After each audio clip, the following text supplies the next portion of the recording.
Welcome in, everyone. Final series in TTL Bronze. Winner here moves into 25K Gold League. Loser falls into Silver. Now, if you would have said at the start, Gabi becomes a Silver player, I think Gabi'd be like, that's awesome. That's a great opportunity for her.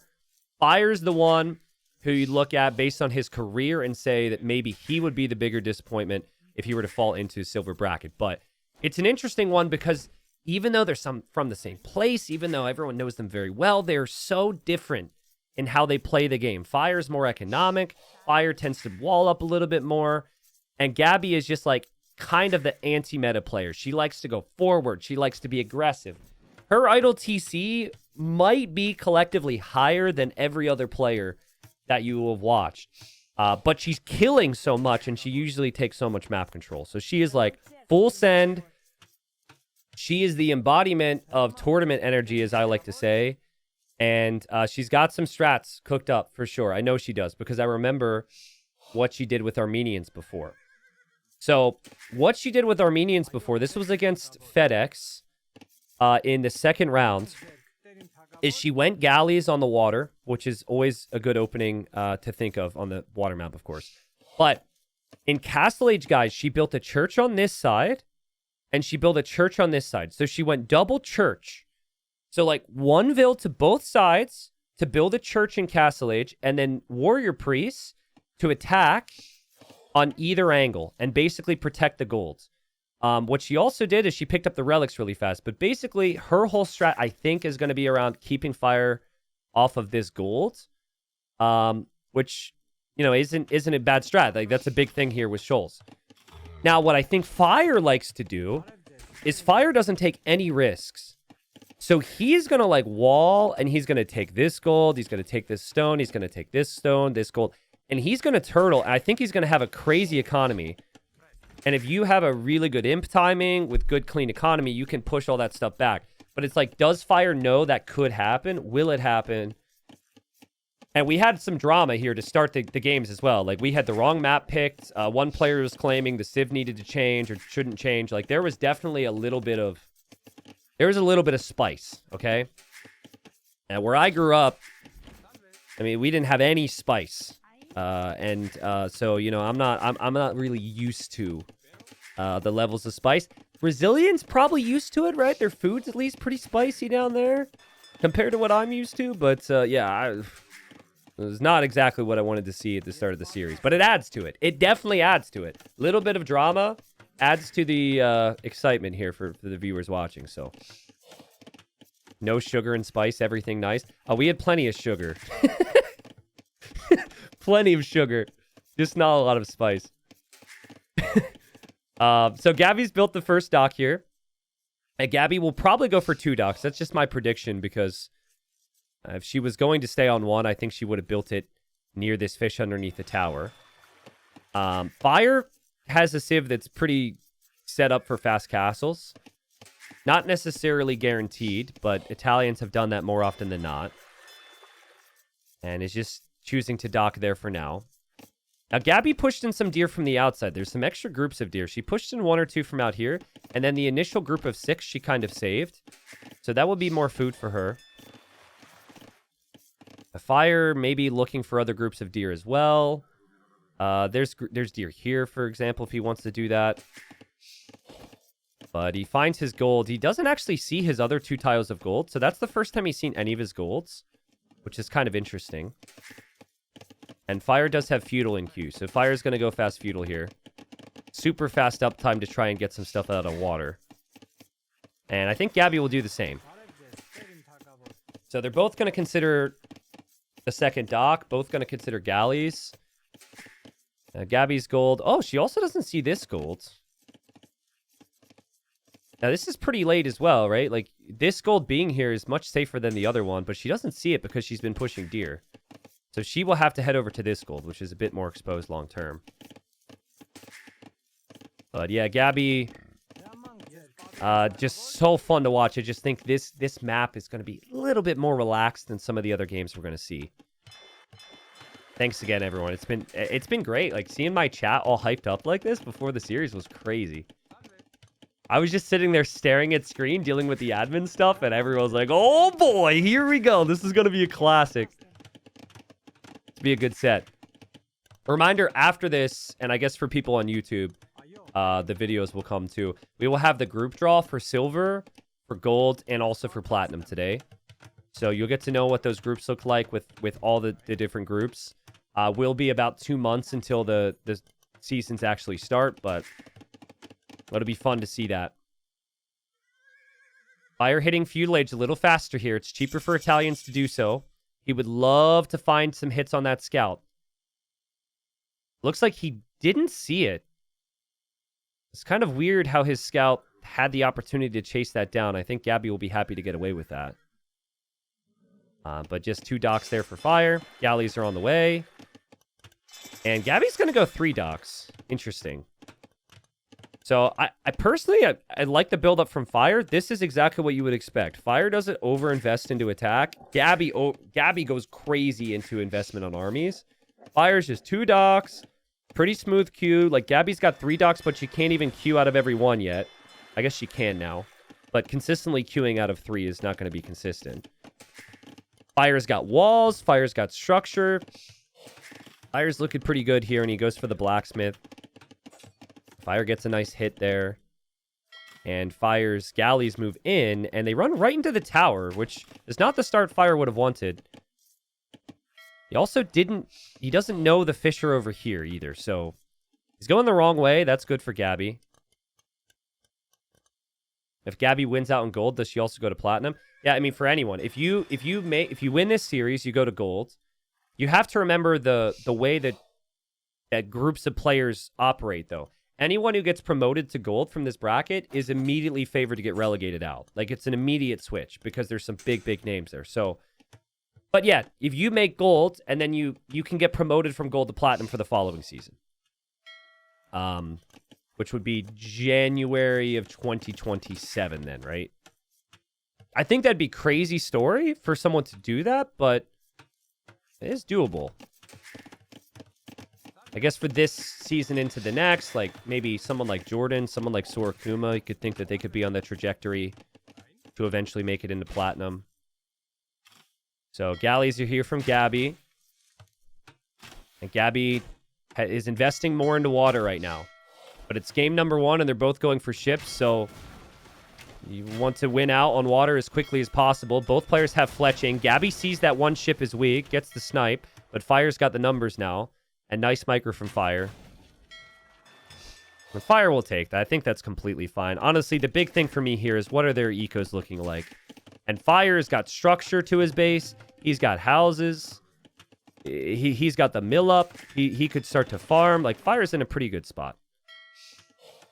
But they're both spending a lot of gold on ships right now, which means they're going to need these side golds way faster, which brings me back to what I said before. Gabi's got a game plan. Her mid-game plan is to build churches here. I could almost promise that. I don't actually know. I just know it worked for her before.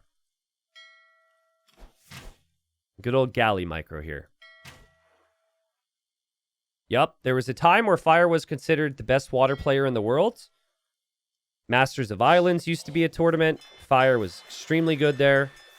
Ironically, what made Fire start to become a worse water player was when they made the balance changes where there was Feudal Age Fires. When it was Galleys, Fire was the best player on water, and then Galleys, he's one of the best players on water, but and then Fires became more common, and then Fire dropped off a little bit, so kind of funny how that works. It's, again, just big investment into the galleys. Up times to the next stage will be critical here. Fire's got the farms. Just some small things I prefer, but really nothing major. There is a hole back here, which Fire could block with a house. He's going to build the house there instead. Ooh, Gabi lost the scout, though, guys. Gabi lost the scout. I'm not actually sure what killed it. I guess the TC killed it. So Gabi doesn't have the scouting now, and Fire does. That's a pretty big deal. It's actually a big deal that Fire Scout is also strong enough to snipe any lonely villagers that could be building churches later. Gabi wants the fish. Gabi's searching for them. Fire's hiding the fish over here. Will Gabi keep going this way? No, she doesn't. She doesn't. She doesn't see it. Nice job from Fire.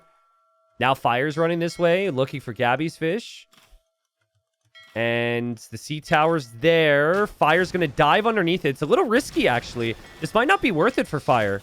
He could lose a lot here. Sea tower's actually doing crazy damage. Fire's gone way too far. I think he'll lose everything here. It's a lot of galleys to just lose instantly. But if he can, maybe he can get out of here. Gabi just needs to block this off and not allow Fire's easy escape. And yeah, she's doing that. Fire's going to make fire ships and plan around just using them in the next stage. But this is horrible for him on water. Just overextended there. Maybe just to get the fish. But again, you do just got to think, like, how much gold is Gabi going to have? Also, look at Gabi's eco. Like, Fire's way better in transitions. There's no farms. Fire's got farms. And Fire's bringing Vils to go to the right side right now. This might be a TC here. I think it'd be so good for him if he takes the risk and TCs the gold. The thing is, people have not been doing that. They've been building the defensive TCs. My game plan if I'm Fire would be get a TC up before the church comes. Because I think Gabi will start to send Vils to the sides. So much Navy for Gabi. Is this really worth it? Fire will TC there? Okay. I mean, remember this, right? Remember this, because that's so close to the gold area that it could have been there. Could have been on the golden stone. He didn't have the scout. Still has gold elsewhere. And Fire making a few random fire ships just to prevent any free fishing, I think. Gabi might want to add some fish. Oh, actually, this is huge. Fire is waiting, assuming fishing ships will be added, and he's going to swoop in. Wait for the right timing. That's really cool. That's really patient from him. Unfortunately for him, Gabi didn't actually add any fish yet, and Gabi will maybe see that. Gabi, church on the left side. So we were correct on the prediction here. She doesn't have a lot of food. She doesn't have a lot of food eco though. So her TCs are going to be late. And now we got Vils going to the right side. I think she's going to church over there as well. Exactly what she did against FedEx. The difference is Fire's got a super nice eco. He's taken the deer. He's got the farms. He's got 3 TCs. Like, this aggression has to somehow pan out and make it so Fire can never get to the gold. Because Gabi's going to be so far behind otherwise. What Fire will want is a castle. And with a castle, you could just take a risk and come out here and drop a castle. But when FedEx tried that, his castle got denied by warrior priests. So you might want to go like light cav if you're Fire into a castle. And I think Fire's thinking about it. He's got the barracks now. That'll probably be followed by a stable.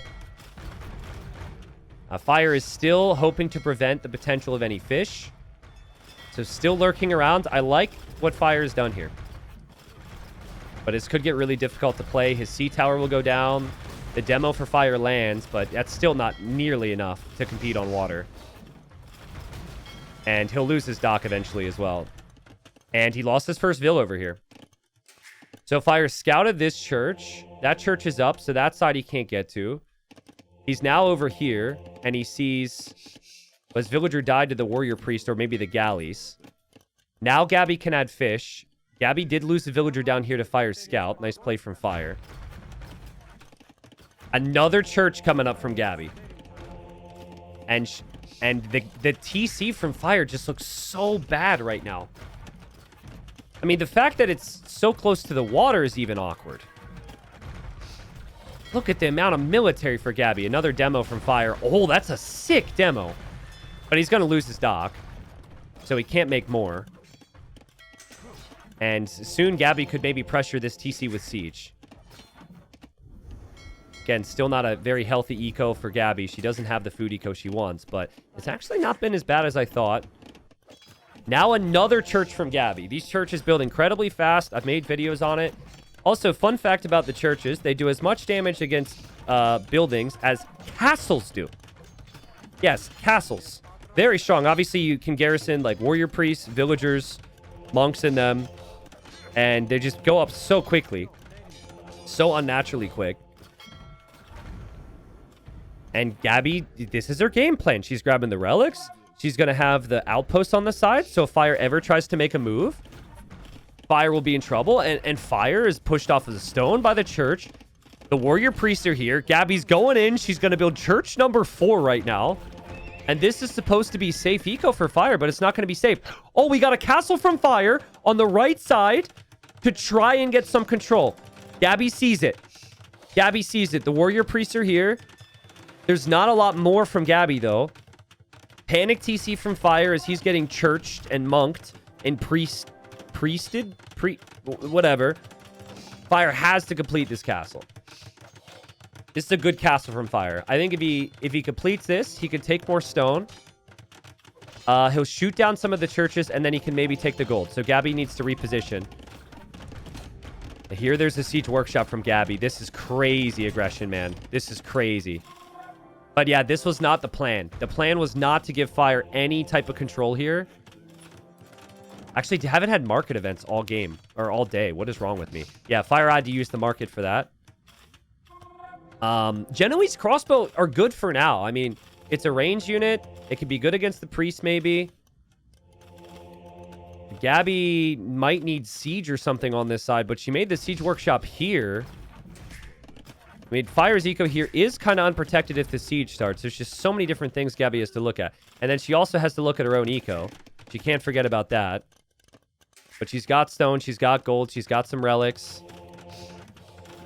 The priests are going to leave the gold for Gabi, and they're going to go to this area. Fire is running out of gold.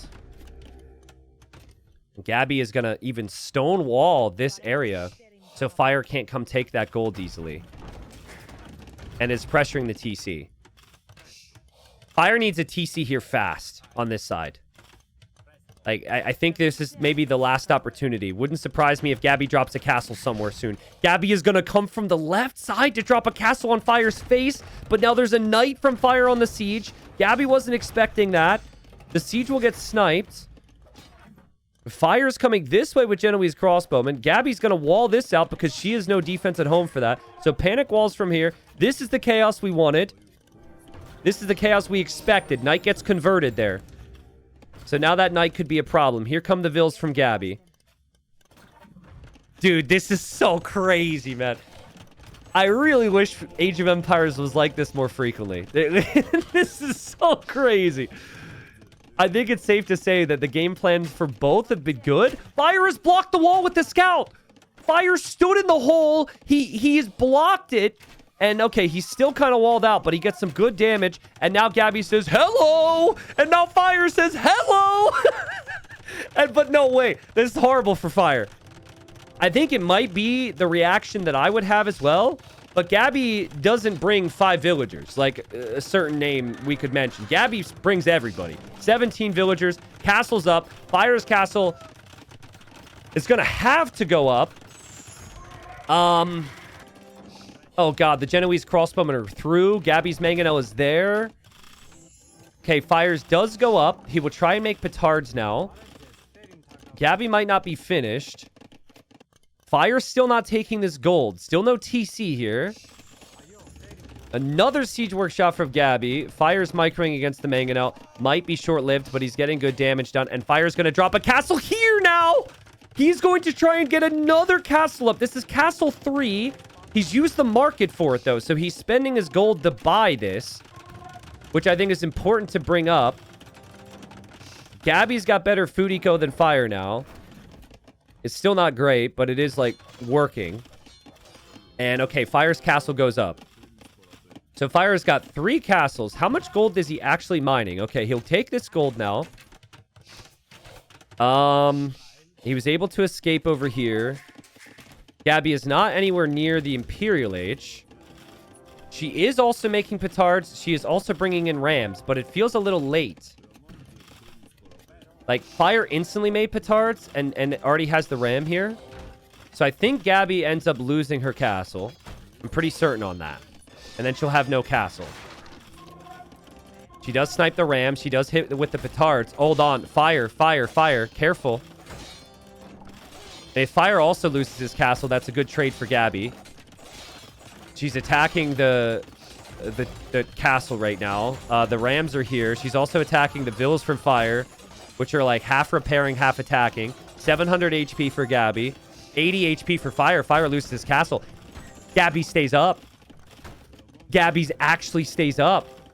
600 HP. Fire is completely out of options now. The TC is going to go down. This was his eco. He does have the vills over here. But if Gabi can get over there at some point soon too, Fire is going to be stuck. He can't move to this gold. This is blocked off by a church and by the walls. His TC is going to go down. He's dropping another castle. Oh my goodness. It's working for Gabi. I mean, this is just what she brings to the table, man. If you watch other Shoals games, it's just so chill. Everyone booms. But Gabi's so aggressive. And talk about starting a series in the right way. Like, this could really put Fire under pressure. Could really frustrate you. Could really make you think, oh no, like, does she counter my style? I think Fire does have a chance to take this castle down, though. His own castle will actually go up. Gabi doesn't have any vills here to repair or anything. But Gabi's getting to the point where she could maybe go Imperial Age. And if she could get Imp and build another castle and make Trebs, that would be the ticket for success here. Oh my god, she's brought villagers with a transport. Oh god, is she here on time? Is she here on time? Repair, villagers! Repair! Okay, watch. She'll build another one right away. That's so funny. That's so funny. And is Fire gonna drop another one? No way, no way, no way, no way, no way. No way. Fire's gonna try and build another castle? Fire's gotta build it. He was thinking about it. He was definitely thinking about it. By the way, the Genoese crossbowmen are killing vills over here. I think, like, if nothing else, Gabi should just play standard now. Just, like, castle over here. Oh, my God. Oh, my God. Oh, my freaking God, dude. Fire. This is so good for Fire. Gabi's not looking here. And Fire's not going to look here. What is happening? Like, Gabi has banked up golds. But she's lost, like, a couple vills to these Genoese crossbowmen. There's going to be a castle here now. Now Gabi looks. She will garrison in this church. This church will fire enough arrows onto Fire's vills to do some damage. Now there is Siege and a Scorpion over here on this gold. Fire has no protection. Fire doesn't see that. We got Rams taking down the church. We got angry villagers and priests over there. Fire's castle will go up. Fire will chase the villagers and still get kills. Fire notices this now, and he will kill it with villagers. But he's 30 villagers behind, and he's not on the way to Imp. And this could still continue to get bad in Fire's base. Fire's base is getting rammed down right now. He's going to have no TCs pretty soon. And, yeah, I mean, if Gabi can make Trebs from this castle, Fire will lose all the surrounding castles. Even just ram upgrades from Gabi, and Fire would have issues. Fire's eco is so bad now compared to Gabi's. She is so good, man. She's so crazy. And it's a style that gets countered by the top 20 in the world, probably, just because it's too crazy. But in the moment, with the pressure and the stakes, it's just perfect. I think she's going to take the first game here. So entertaining to watch. So crazy. I think I would buy a castle on the left now if I'm Gabi, just to Treb this. And then your Trebs do the work from here. GG. Dude, what a strat. What a strat. And I told you that it was coming, too. I told you it would happen. I think Fire might have even known it was going to happen. But the question is just, can you stop it? And the second she gains any foothold, the second the aggression begins, it never stops. It was like one church, you blink your eyes, and then there's 5 churches on Fire's face. And anytime Fire would go one direction, Gabi would show up at another. So that was chaos personified. Well played to Gabi. I think finding that every game is going to be extremely difficult. Extremely difficult. But a good start. And if she could follow that up in the second game fast, maybe Fire won't be able to get into this one and get a flow in the series. Now, I understand it would have been churched. Okay, I know that it would have been an area that Gabi focused on, but I didn't like this TC because you have two options as far as I'm concerned. You have super safe eco that won't immediately be exposed. So if you build all your town centers here, that's very far away from the pressure. Or if you're going to take the risk and you're going to move out to an area where Gabi will probably be, you at least take the gold. So this town center is just odd to me in hindsight. I would have much preferred, if you're going to be out here, at least be on the gold. But, he wasn't on the gold, but then he was still exposed. I mean, this was immediately pressured. So I didn't like it. Even just farming out there, I would have preferred those farms be safe in the back. But again, full credit to Gabi. She stuck to her game plan and it worked. So, scores 1-0. The Fire will have to turn it around. But just so crazy of a game. That was sick. All right. Game number 2. And I'm not going to dive into it too much, but I think it is worth mentioning we did have some delays getting in here. Still some emotions on some weird things that I think are very avoidable and should be moved past that have lingered. And I think game number 1 going to Gabi has definitely played its role in that. She is the underdog. There's a lot of expectation and pressure on Fire, and he's going to have to turn it around now. Fire's gone for the Romans, and Gabi has gone for the Celts. Quite possibly one of the most annoying civs to play against on this map because there's so many different areas you have to defend and focus on. 5% greater efficiency for the Romans, though, and everything they do can be very strong. You've got the mix of land. You've got the mix of water, and the players are going to have to manage that. But with Gabi, I guarantee you she will go man-at-arms, and I guarantee you she is going to potentially go beyond that with the aggression. So far, Gabi's gone to the outside with her scout. The scouting is key on this map. You could collect the extra cows for when things get chaotic in Feudal, so you can delay your farms. Now, this is a matchup which is actually kind of awkward for both civs. Normally, I think like Celts and Romans... Celt and Roman late game, both awkward compared to what we normally see on the map, but I guess against each other, we might just see a bunch of infantry and siege from both later. I don't know. I've never seen this matchup before. I've seen Romans picked against other civs. I've seen Celts picked against other civs. I gotta change colors. Okay, they changed colors for me. So sorry, guys. So we have Fire back in the red. I didn't think about that. Fire's back in the red. Gabi's back in the blue. But I would say Celts are the easier civ to play. Just because that wood efficiency bonus plays its role so nicely with the water aspect. And then the faster man-at-arms as well. Just so easy to get damage. Like, imagine how much you have to wall here. Having to wall this wood line is going to be a nightmare for Fire. Having to wall this wouldn't actually surprise me if Gabi sends villagers forward and tries to get a forward range or something to pressure Fire out here. But Fire's got to win this one. I mean, I think clearly, right? If he's tilted right now, regardless of the reasoning for it, he needs a win to settle his nerves. He's got to respond here. 100%. And it'd be nice, too, because I think it's Gabi's home map. So he lost the first game, and now he's going Gabi's home map. Gabi gets housed here. So not the perfect build for her. And Fire's got the dock up over on this side. Now, where this dock is tells me he might play a little bit more water-oriented. Because if you weren't going to go water, you would probably go back here, kind of like Gabi is. So just some tiny details to think about. Gabi still has another Rhino. Gabi's still not really planning around a barracks yet. I'm not in love with Gabi's build. I think it could be a little bit better. Needs 1 or 2 more villagers on wood just to get the barracks up. But there's going to be nerves for her as well, right? There were delays for her as well. Game 1 was not easy. She had to have it all to get the win there. And Fire might want to consider some walling here. Walling this way to the edge to prevent the man-at-arms from running over there freely would be nice. But you can't wall too far out against the Celts on this map because the man-at-arms can destroy The walls and the buildings so much faster here. Chat, I'm like shivering right now because it's so freaking cold in my room. And that combined with like these moments is not good. I mean, I'm just casting. But let's just say it's fair. I've had to deal with 1 or 2 headaches today that I was not planning on. Okay.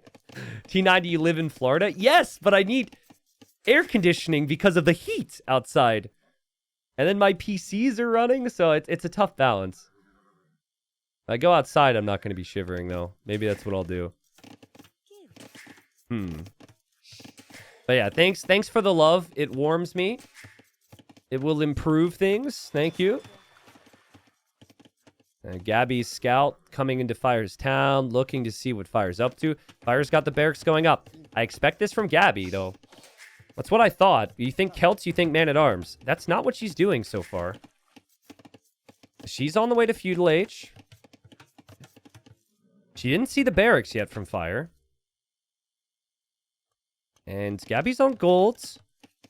4 fishing ships, just 2 fishing ships, and okay, now... Sorry, just 2 fishing ships for Fire. Let me finish my thought. And now the barracks is going up for Gabi, so I think she will also go for Man-at-Arms. Yeah, what's the weather like for you guys? Are you guys mad at me that I just complained about it being cold while I live in Florida? I guess it is pretty disrespect. I didn't mean that. I'm sorry. I'm inside, guys. I'm inside. Nah, it's a tough balance for me because my office really heats up with the PCs and... Yeah, there we go. Gabi sees this. Okay, Gabi sees this. Fire Scout is over here. Fire just found the Vills. Fire might run forward into the darkness. Fire doesn't know about this barracks.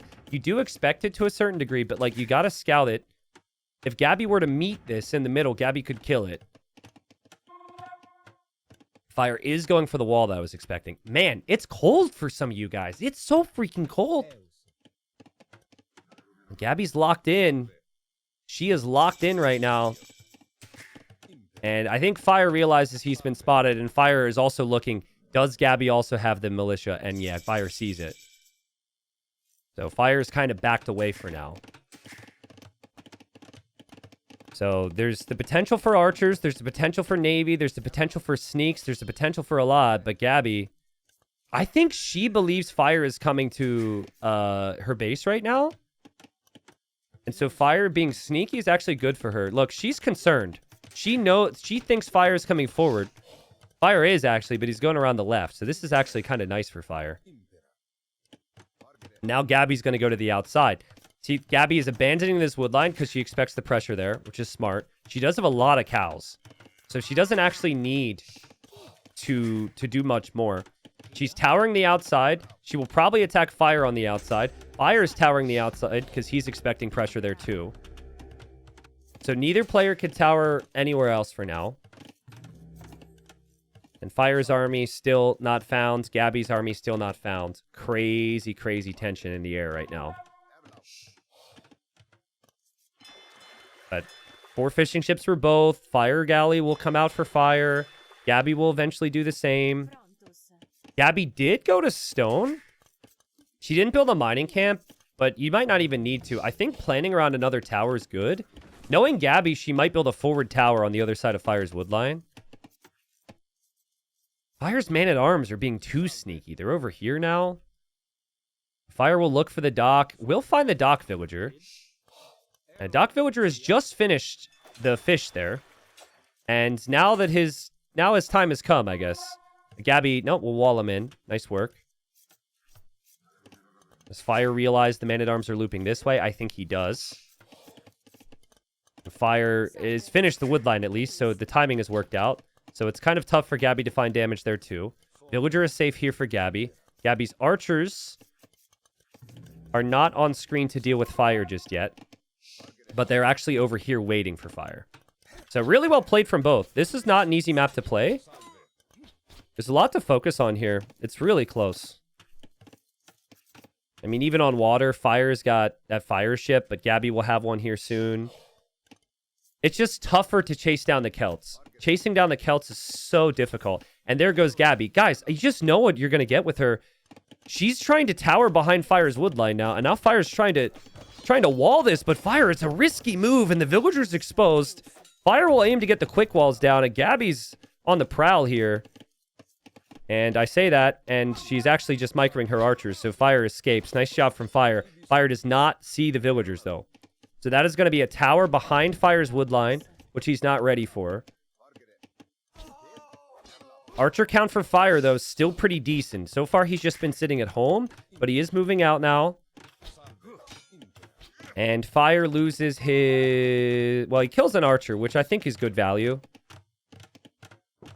Lots of farms for Fire. I see he's got 3 farms. It's not really lots. And then he doesn't kill anything on water.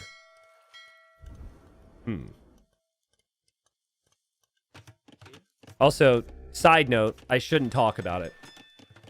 I find it hilarious when someone chooses to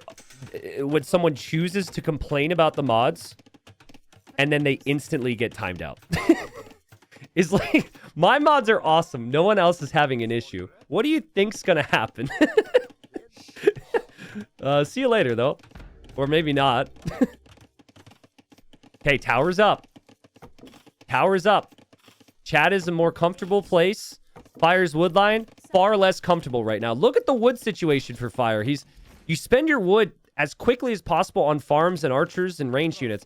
And now he doesn't actually have the wood for another lumber camp. He also never scouted this, so he doesn't know he can go for the wood line back there. That's horrible for Fire. Did kill this villager, though. Did kill that villager. Does have a fire galley coming in this way. Gabi's going to build another tower. So far, I think Gabi going for the stone for additional towers is a really nice call. And she's expecting Fire to go to another wood line, but he really hasn't. He's just still here. Army from Gabi's moving this way. Gabi's just still waiting for Fire to take wood, because Fire's off of wood. It's crazy, but if Fire knew about this wood, he would move over there for it. He doesn't know about it. Fire's archers are still alive. Gabi's still not close. Well, she's getting close to clicking up to Castle Age. And Gabi's like, where is Fire? Why is he not on this wood line?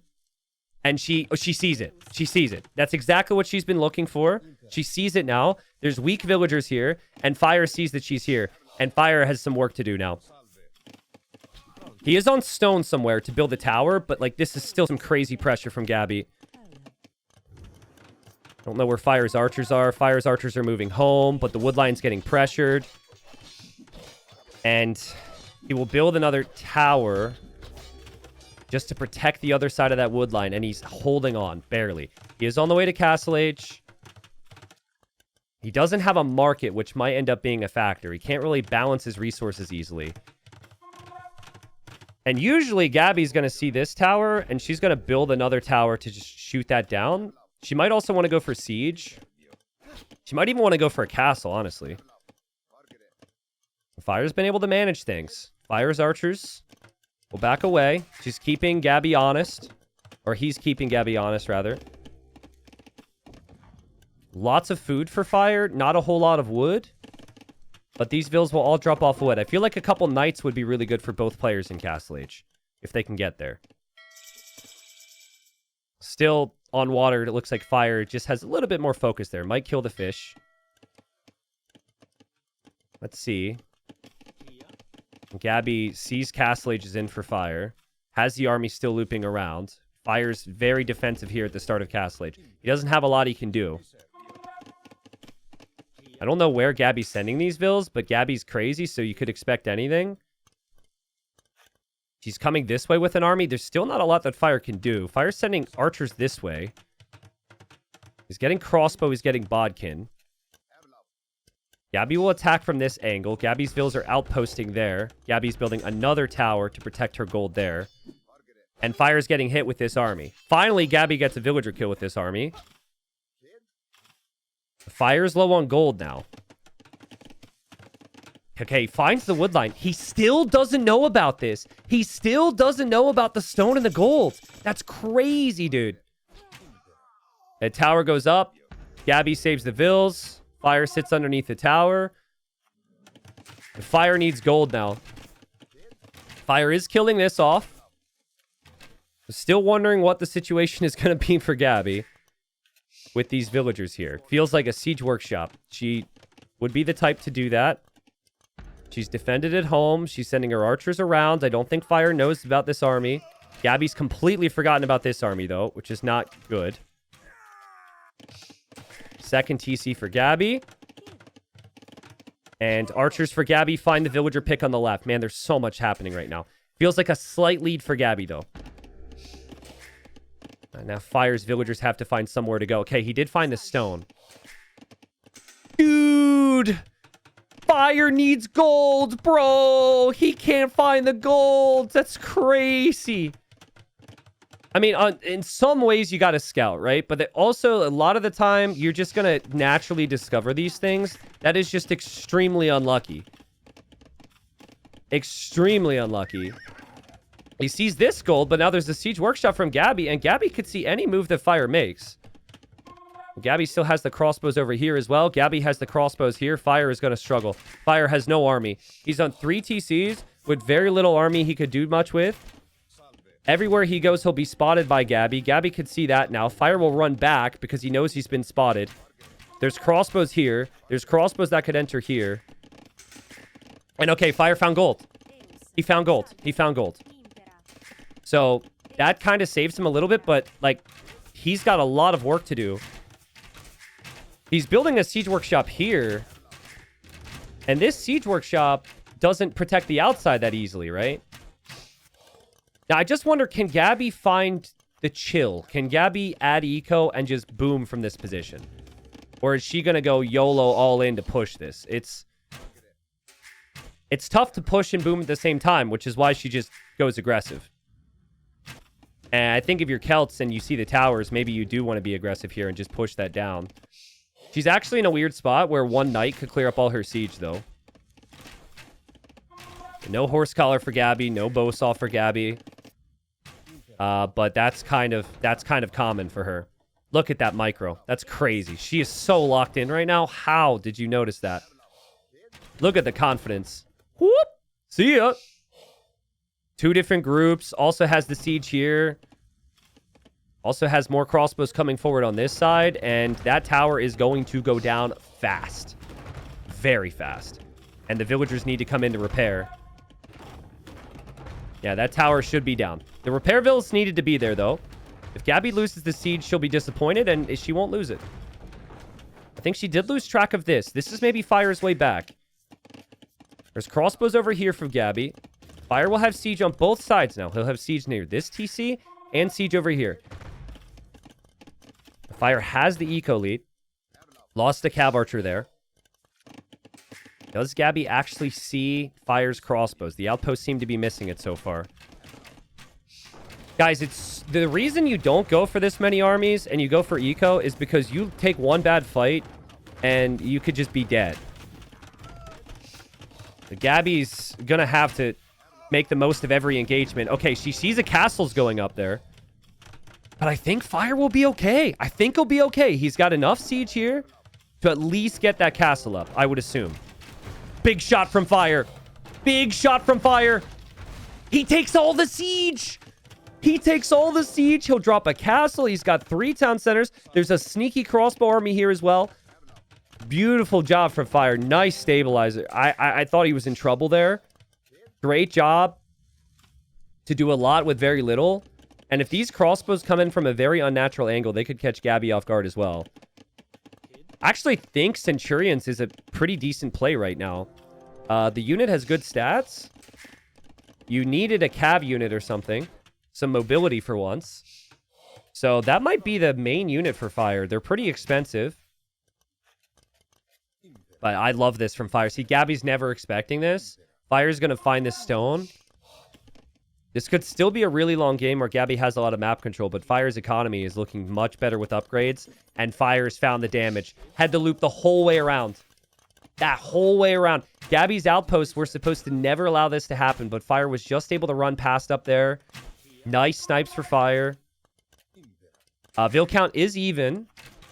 And also, knowing Gabi, she might consider a forward castle or something. I think if Gabi feels like she ever gets map control to go forward here, she might do it. Onto Fire's TC. With Gabi and forward castles, it's like, how can I do the most damage? a castle here is good for Imp. She's not going to be on the way to Imp.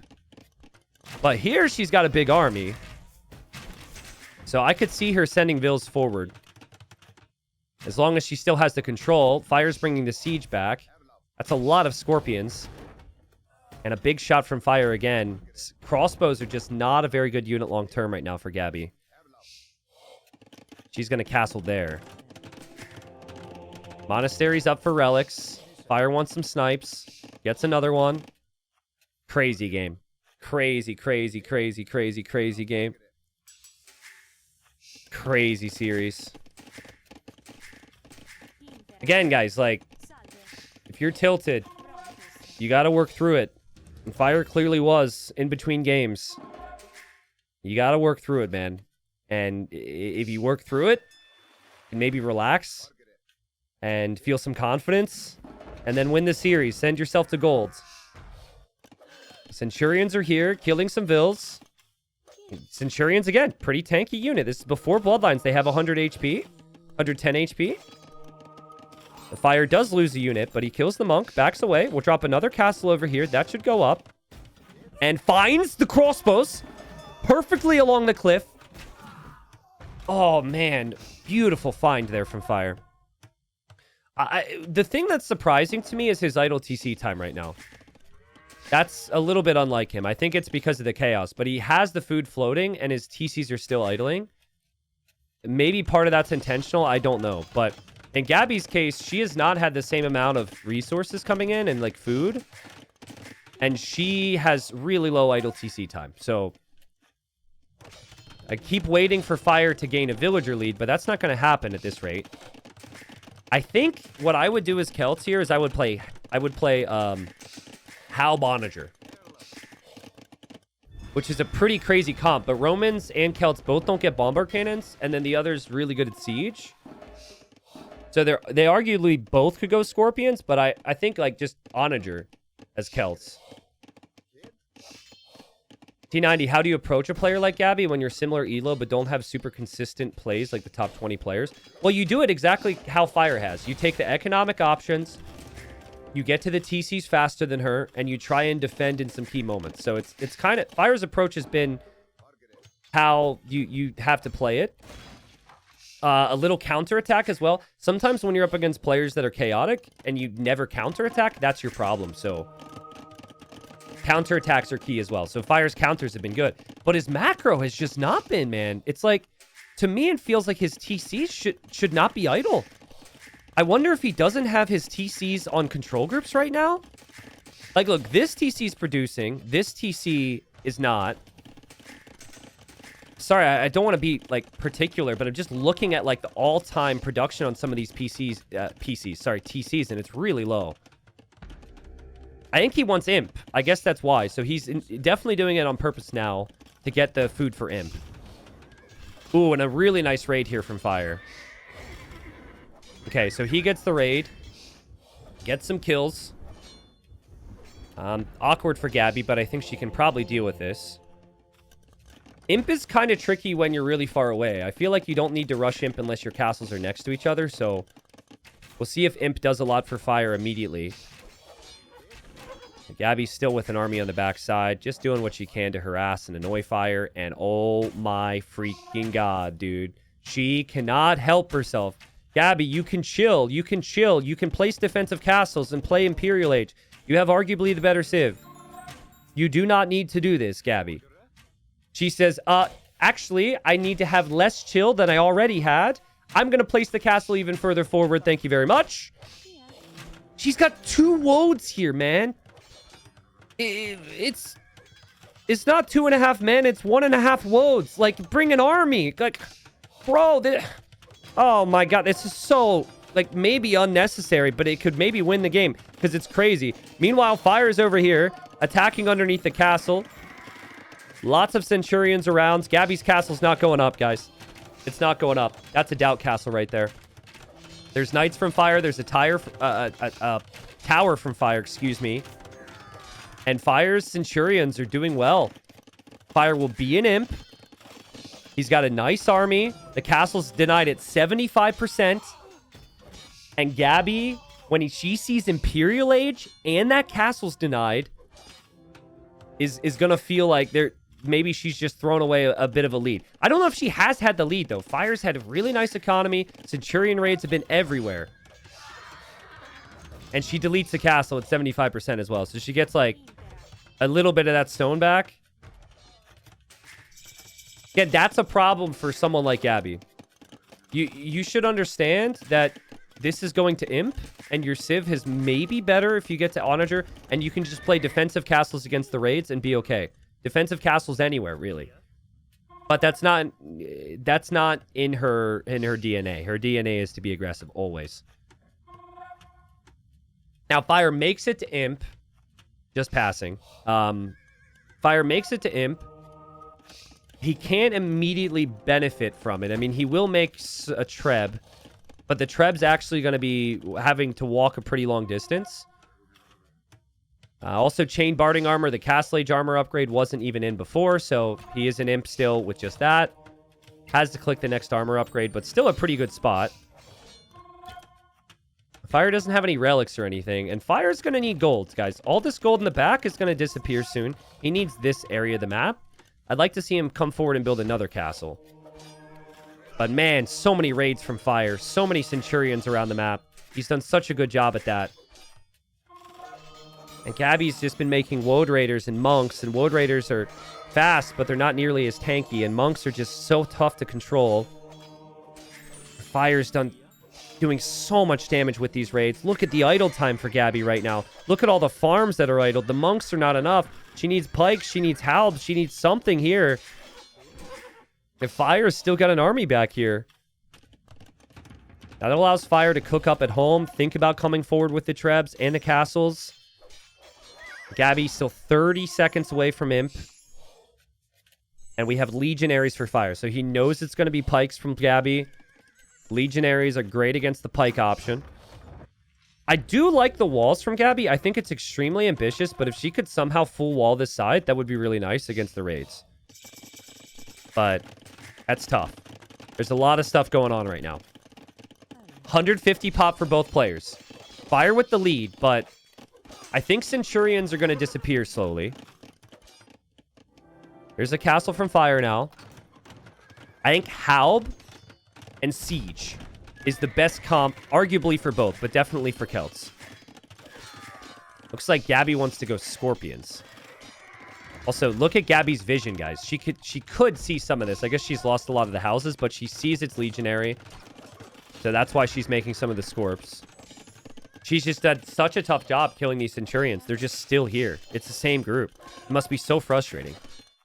Look, there's pikes waiting over here. There's woads over here that were sent to deal with that. And now they're in the wrong spot. Neither civ has gunpowder. It's just Scorpions and other forms of siege and infantry. Obviously, the Romans have the cav in this case. Heavy Scorpion's not in yet for Gabi. She's going to get raided big time. She has to back away. Fire's playing amazing right now. He's playing super solid. Still sitting back there with the Centurions. Castle is up for Gabi, though. One of the worst things when you're playing Siege is when your Siege workshops get pushed. Because Siege is already so expensive.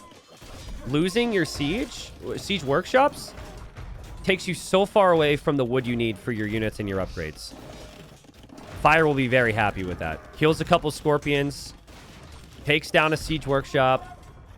I'm surprised. I think Fire should just be building a castle here. If he builds a castle here right now, he could guarantee that he has this position. No relics over here. Still has an army over here. Gabi doesn't even have heavy Scorpion on the way, man. Like, the regular Scorpions are not enough.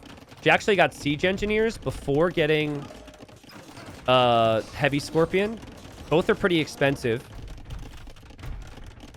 Legionaries should be so tanky here for Fire. And you just throw them away. Just throw them away. You can make more if you have economy. Gabi is on the ropes right now. Just send him in, Fire. You will lose units, but you will kill enough Scorpions and make this difficult enough for Gabi where this is still fine. He's focused down some of the Scorpions. He does lose his army.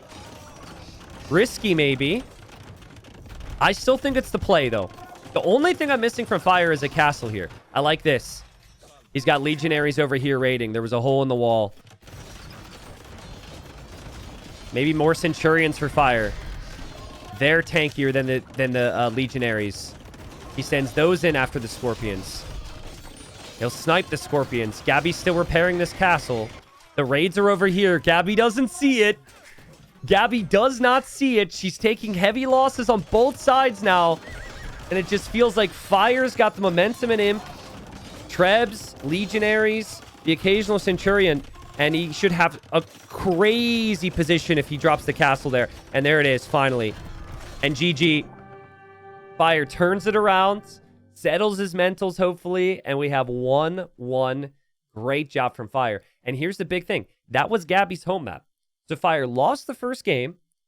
Had some frustrating emotions to sort out. Wins the second game on Gabi's home map. When Gabi had control of that game, really nice control of that game for a very, very long time. That was well played. I think for Gabi, I think this game is actually very winnable if she doesn't go for that forward castle. She had a lot of economy out here. I do like the Celts more than the Romans if you can get into siege and halbs. And you know, I just think they're a bit better there. But she was thinking about the damage. She was thinking about the chaos. And that castle was crazy. She did not have the support she needed there. So GG. And yeah, Fire took some really good engagements, but that's just the product of Gabi trying to do so much and Fire being super solid. The Scorpions in the siege got excellent value from him, and then the Centurions were such a good call. I actually feel like Fire was never planning on going Centurion. It's just he had to build the defensive castle, and it worked out. There's the wood, there's the food, there's the gold. Now I'm going to show the technology stats because I got one guide a little bit. Someone said, hey, show the stats. Show every page. There we go. Now we've got the society stats. Ooh, whoa. Society stat. 196 total villagers is actually a problem for Gabi. That's a sign she lost a lot she had to replace. And then hold up.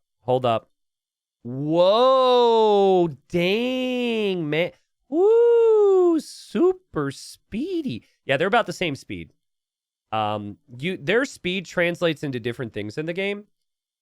Like I would say, even though this isn't reflected here, Fire is usually putting a little bit more attention into his eco.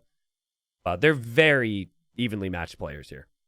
So short break for me, obviously important series. We've got Gabi as the Byzantines and Fire as the Chinese. Whoa. I think Gabi's going to go forward here. I have not seen Byzantines picked on this map yet. I think her game plan is to go tons of spears and tons of skirms. But yeah, I need to take a very quick break. We had breaks that I had to stay for in between the other games. We'll follow Gabi's scout here. I'll step away for a minute here, guys, but don't go anywhere, dude. 1-1. Winner moves on to gold. Let's go.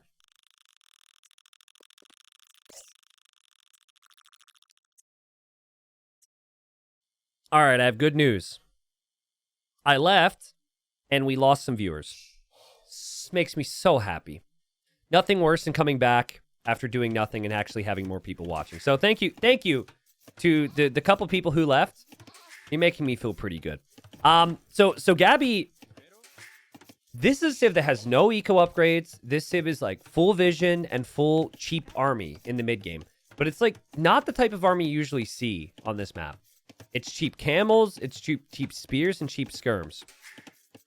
So my first thought was when she picked Byzantines is she's going to go heavy spears and skirms and try and forward fire. Chinese are way better. I mean, this is a standard pick. And that's a nice job there from Fire. Does some damage there to the scout. I mean, just feels like this is what I was kind of worried about in some ways with Gabi is she going to go too crazy?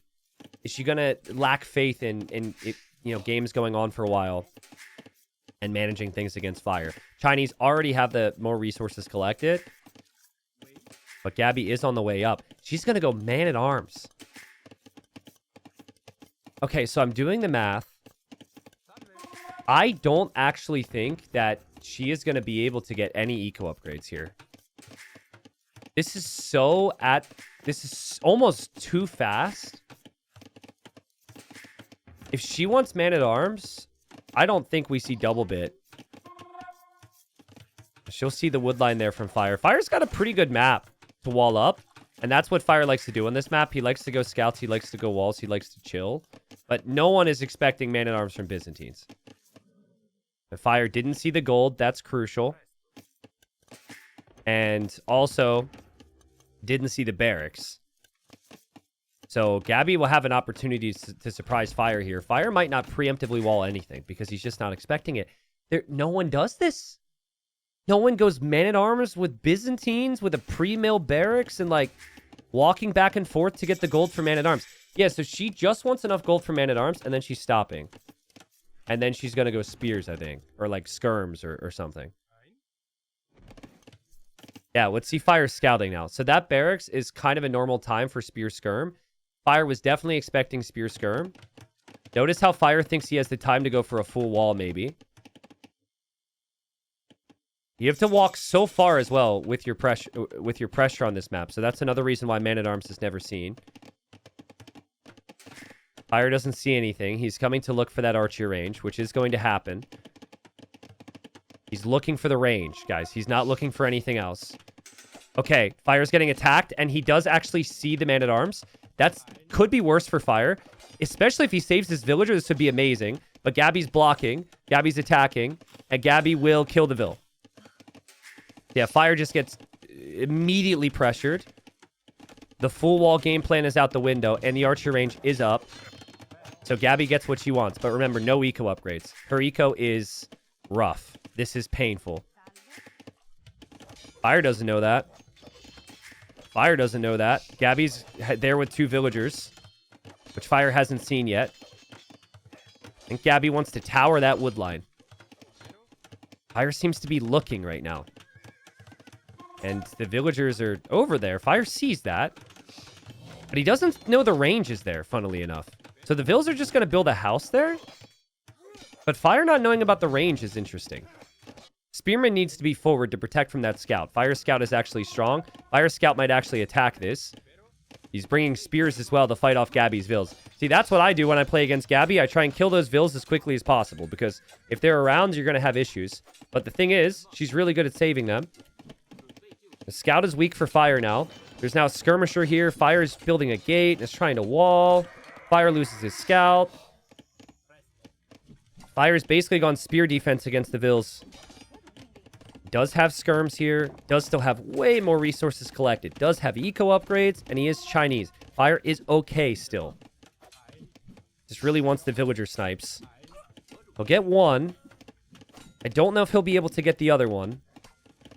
Man-at-arms are going to move around. The other villager will die. So yeah, Fire loses 1 vill, kills 2. Gabi doesn't have the ability to tower on the front anymore. Not what she would have wanted. Still not an easy time for Fire, though, because he's still kind of surrounded. This wood line's being harassed by a skirm. This wood line's being harassed by more skirms. Gabi's farms are looking all right, at least. Her wood line's awful. She's got 8 on berries, which is not ideal, but it is income for now. Man-at-arms and skirms still alive for Gabi. She has more skirms. Now, long-term, essentially what Gabi will have is big vision here and big vision here. It's almost full vision along the front when it comes to protecting this hill, which is what this map is all about. Now, Fire's got a pretty good map. If he wants to stay at home for a while, he's got wood in the back to do so. But still, on Kilimanjaro, you do not want that situation where you are stuck here for too long. And that's why this play from Gabi makes sense. Fire fighting this back with a villager, that would be a crazy save. It'd be really good, but he loses the vill. And Gabi still piling on the pressure here with the man-at-arms and the skirms. Fire's still having an awkward time. This wood line's not super efficient. This wood line's not super efficient. This wall isn't super efficient. And Gabi's micro is just so good. Like, she pulled to the side there. And her units are also cheaper, right? 9 skirmishers. Fire only has 4. Remember, Fire's home map, not Gabi's home map. Byzantines can make so many skirms. Fire just, every game, he just wants to be walled. He just wants to be walled. He wants to be chill. That's what the Chinese want. Has not happened for Fire. So he leaves this wood line. He goes to this wood line. Now, can someone do the math on the savings for Gabi? Let's say she's made 15 skirms and like 3 spears. How many resources is she saving? Because that's the other thing. We see resources collected. We don't see savings. I think it's a good move from Fire. Just scramble down the walls and move your wood line. Just don't give these skirmishers any power. Gabi's eco is not exactly the best that I've seen.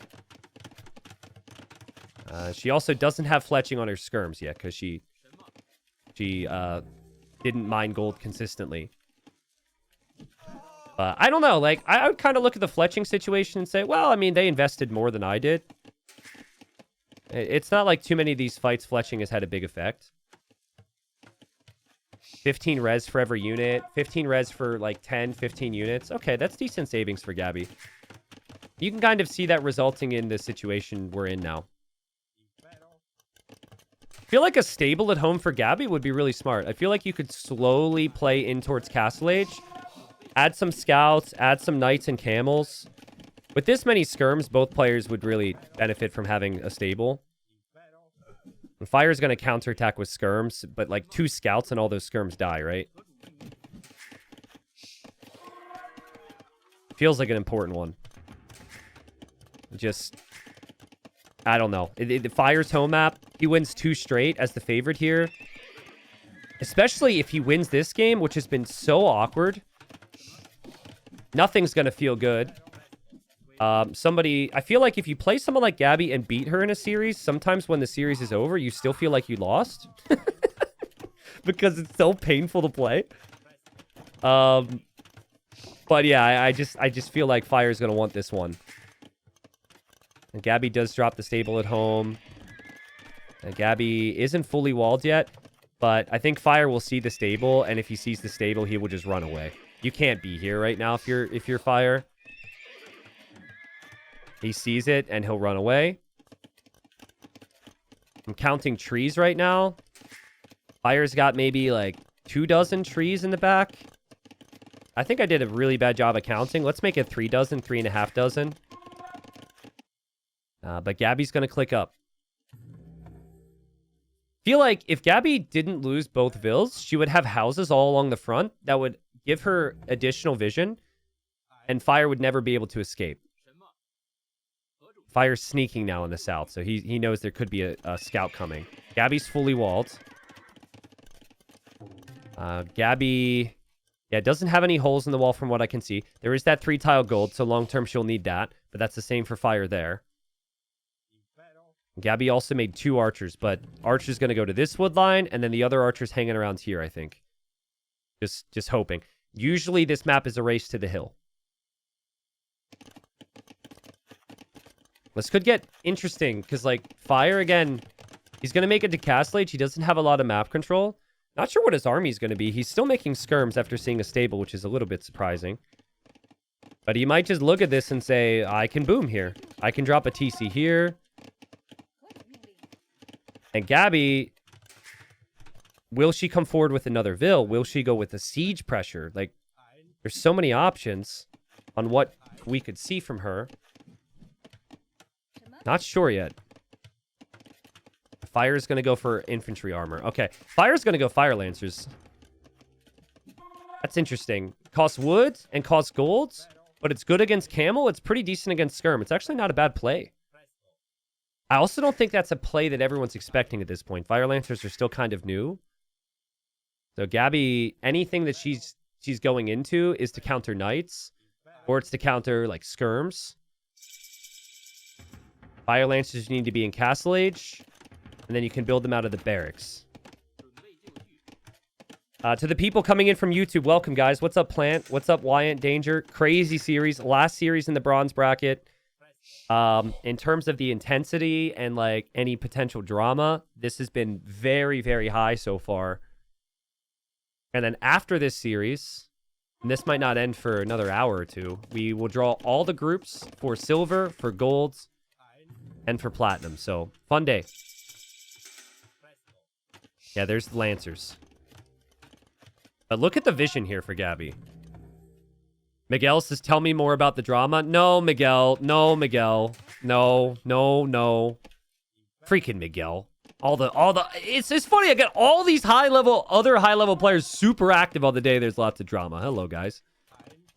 But now, I see Fire is keeping his Fire Lancers garrisoned in that barracks. I think Gabi should pick up on what this is. Fire is going to just run out. He's kind of blind. He doesn't know what's out there. But he does have good skirm count and good Fire Lancer count. But, I mean, there will be a siege workshop for Gabi on the all-important hill. Everywhere Fire goes, Gabi will have some vision because of Byzantines. Sees the action here, sees the action here, even though there's nothing. Fire will move up the hill into skirms. I mean, the skirms seem to be okay against the Fire Lancers. Camels are not. I think Fire was expecting the camels. And Fire will use his own skirms against Gabi's skirms, which I guess is one way to do it. But the TC is there. Fire sees that. This is going to be literally an uphill battle for Fire. And Gabi kills her own spearman. Gabi? But it's all right. We didn't see that. We'll edit that out. She's just reminding us that she's human. Monastery for Gabi on the hill. Fire's going to try and pull Gabi away, which is an interesting approach. So you counterattack Gabi when she's got the forward buildings, and then Gabi might not be able to defend, but Gabi sees that. Now, guys, a lot of people in this position, like let's say this is freaking Andy, okay? Freaking Andy's watching right now. You know what they do? They think, if I control the hill, I win the game, and I will not allow them to pull me out of position. So they'll like wall here to play safe at home, and they'll still focus fully on TCs on the north. But Gabi is probably like, I need to go down the hill and kill this guy. And I don't necessarily think she does. I think being patient is still fine. The Fire Lancers are doing a pretty good job. Fire's going to go for a siege tower. Not the first time we've seen this. This has been this weird meta. Siege towers were made cheaper. And it was funny. When siege towers are made cheaper, there was a lot of, oh no, from certain people. Like, people don't know what's about to happen.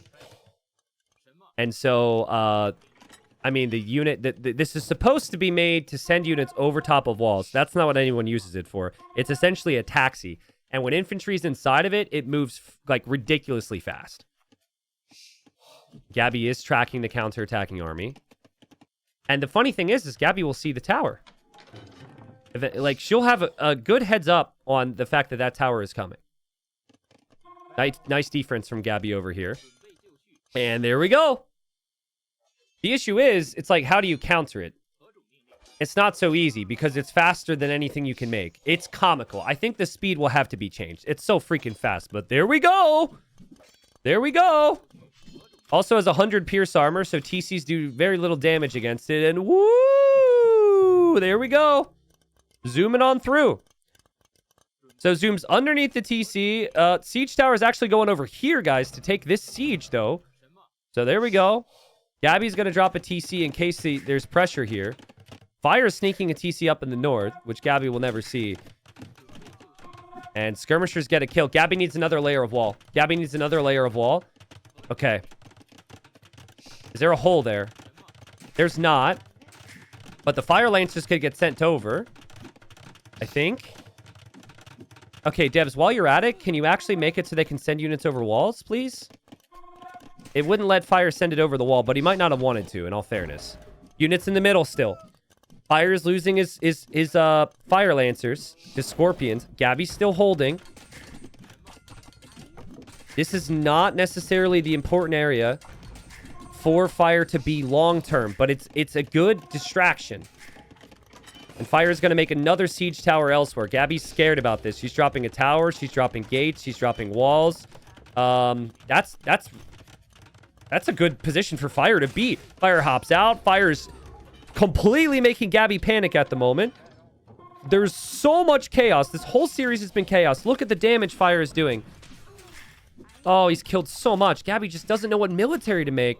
And the answer is you just got to make your own skirms, I guess, and hope for the best. The siege tower play is insanely strong. The skirms are in there now. Guys, there's another tower coming in. Zooming on in. You just roll up to the siege. You say, thank you very much. You take the siege and you just zoom on out. It's so strong. Yep, the fire's like, oh, okay. Well, let me just get out of here now. Gabi is falling apart to this. She is falling apart to this. She can't keep up. And the siege tower's still there. Like, basically, feels like it's taking no damage. Units are out of the tower again. The fire lancers are killing the skirmishers again. Fire's units are still alive in the back area. And now Fire can bring the vills. If he wants the hill, this could be a moment to potentially consider the castle for it. Gabi has lost 17 vills. The idle time's crazy. She still has the hill. But Fire's got the better economy. He's got untouched eco. Gabi's eco has been so idled. And there. The other thing, the Fire Lancers insta-fire. They nerfed this ability for other units to instantly fire out of a siege tower. But then they made this DLC with the Fire Lancers. And the Fire Lancers instantly fire. Gabi's having such a rough time. Guys, she's mentally unraveling too. I can feel it. She wants a castle. She's building it now. Fire wanted a castle too. He'll see this. Oh, this is so painful for Gabi. This is so brutal for Gabi. She should be able to complete the castle. Maybe she can make cataphracts? Maybe? I mean, cataphracts could clear this. You could argue this army's trapped now. Fire's gonna castle here. I think Fire wants Imp now.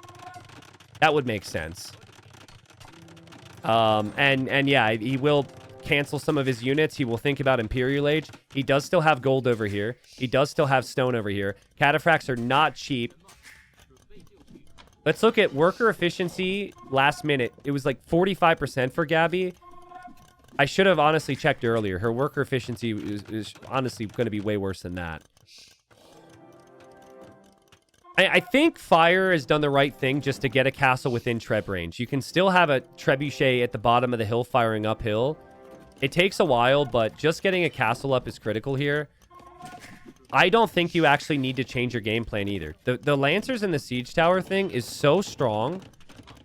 It counters TCs. It counters range units. It counters melee units. It's so good. Like, the Siege Towers never die. They move freakishly fast. You can just get in and out of danger so quickly.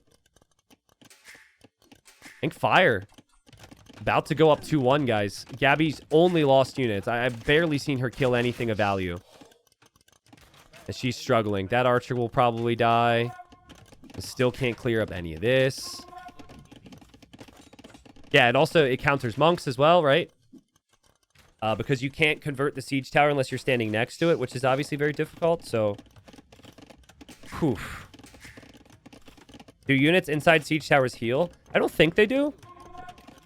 I don't think they do. Honestly, I don't know 100%. My instinct is to say no. I mean, if Gabi can get Imp, she's Byzantines with the hill. If she can get Imp, she's got chances.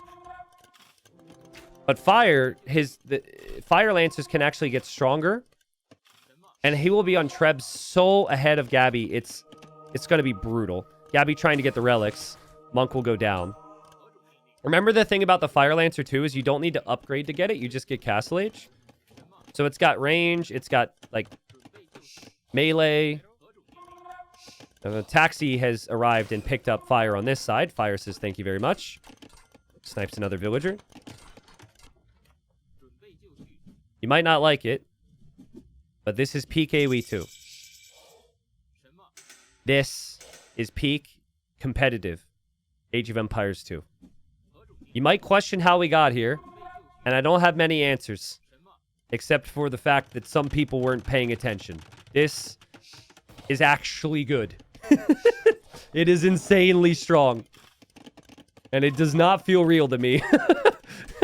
I mean, I think it needs to be changed. I think some aspects... I don't want to nerf it to the ground, but the speed is ridiculous, dude. The speed is feels so unnatural. That movement is wild. And, well, the insta-firing is part of the strength as well. The Fire hops out. And Fire is going to slowly creep to the hill. He's got a trebuchet. He's got fire lances over here. He's still got this random army over here. He's got army.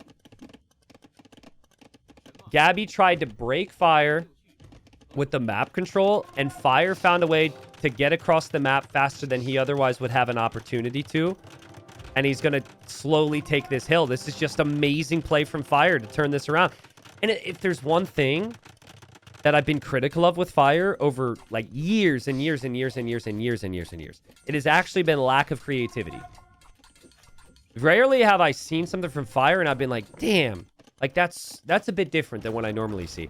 And this is more common now. This isn't the first time we've seen it. There's been other games, but it didn't feel like a move that an old-time meta player would do, like fire. And people in chat can argue whether they like it or not. It doesn't matter. It was the right play. It was the best play. He's booming all in the north. He's been extremely patient, and Gabi's not up yet. Still not on the way to Imp. I don't know what she can do from here. Fire didn't even get Elite Fire Lancer yet. I don't know exactly how much it costs, but I think he's saving for it. Just because he's banking up some res. She'll repair. I think she needs to click Imp, though. And at least hope she can get there. Does anyone have a suggestion on what unit you make? Like, let's say she's in Imp. I would still say you gotta make ranged units. You can't make cataphracts. It's too expensive. You gotta make ranged units, but then the siege tower has 100 pierce armor. And it still could continue the same cycle, right? The siege tower tankiness against ranged units is so much that it's still a viable play. Gabi still has not clicked up. Now she's on the way up to the Imperial Age, so she might make it there. But Fire has a lead Fire Lancer now. Only thing Fire is missing now is a bit more stone, and it doesn't matter. GG. Damn, what a play, man. What a play. I'm going to say this. While, you know, this was something that surprised many people watching, Gabi did know it was coming. She did see it a long way out, and I think the big thing is this area should not have been exposed. She had some time. She knew Fire was going to make it over here. I wonder how different this game is if she walls this area up ahead of time, right? Now, Fire got there quickly, and there's a lot of game to be played. There's a lot of crazy stuff she's looking at here. But the amount of damage Fire got into this area of the eco, the amount of towers going up, like, it was so much value to Fire's army. At this stage, it was a relatively close game. The idea to build a castle on the hill, the idea to hold on and fight for the hill was key, but losing this was painful. And also, to any suggestion, like, Longsword is not possible. Longsword is just slower. The siege tower can just speed away. I think walling it out so it doesn't do as much damage and getting the castle up and hoping to play into range units was still fine, but she just took so much damage. And yeah, the Fire Lancers just felt perfect there. It's not just the siege tower, it's also the Fire Lancers. Both things hand in hand are really, really strong. Yeah, Fire with the beautiful KD and Fire with the economy. And so we said it after game number 1, man. It's like, if Fire can settle his mind, if Fire can start to turn it around, he's the favorite for a reason. Big test for Gabi now. Can she do the same after 2 straight losses, after maybe getting really annoyed? Like, that's a really annoying strategy. Can she win 2 straight? And here we are. So, Gabi now down 2-1. It's been a crazy day. We've had drama. Malians for Gabi. And it's a very flexible civ on a map where you need the flexibility. Not a lot of wood to work with, either up on top of the hill or down in the wood lines below. And so, Malians saving all that wood on their houses and their military buildings. Just anything they build is huge here. Also is helpful with the dock in the middle, which some players have been going for. But yeah, the builds have to be really sharp here. I've seen games end very quickly. And Gabi should be kind of perfect for this map. Because this is not a map that Fire can wall very easily. This is not a map that turns into multi-town centers that frequently. This is... Sometimes the games can end in Feudal or early Castle Age. So for now, Gabi's going to just take the wood at the top of the hill. And Fire, we'll see what he chooses to do. But Fire's got Portuguese. Cheap gold units for Fire. This is really nice. This woodline by Acropolis standards is really sick.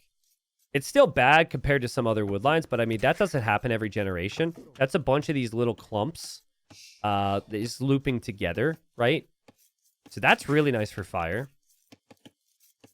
You sometimes don't scout that in time, right? If that's in a different position, but Fire's going to be liking that.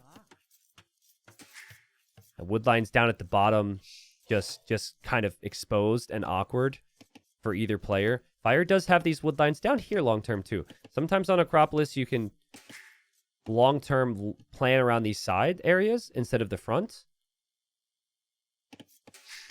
Does Gabi not have deer? Gabi didn't find her deer yet. Gabi did not find her deer yet if she wants to push deer. Did Fire find his deer? They're both actually really late to pushing deer. Normally, you're seeing the deer get pushed in. Gabi does have deer in the middle. I think she's just going to protect her Dockville and then just push one of those deer. But she does want to find this group. Because you need that fast food income here. Now, will Fire dock? I have a memory of Fire not docking on this map before. I think Gabi is trying to kill that Ville when it comes out.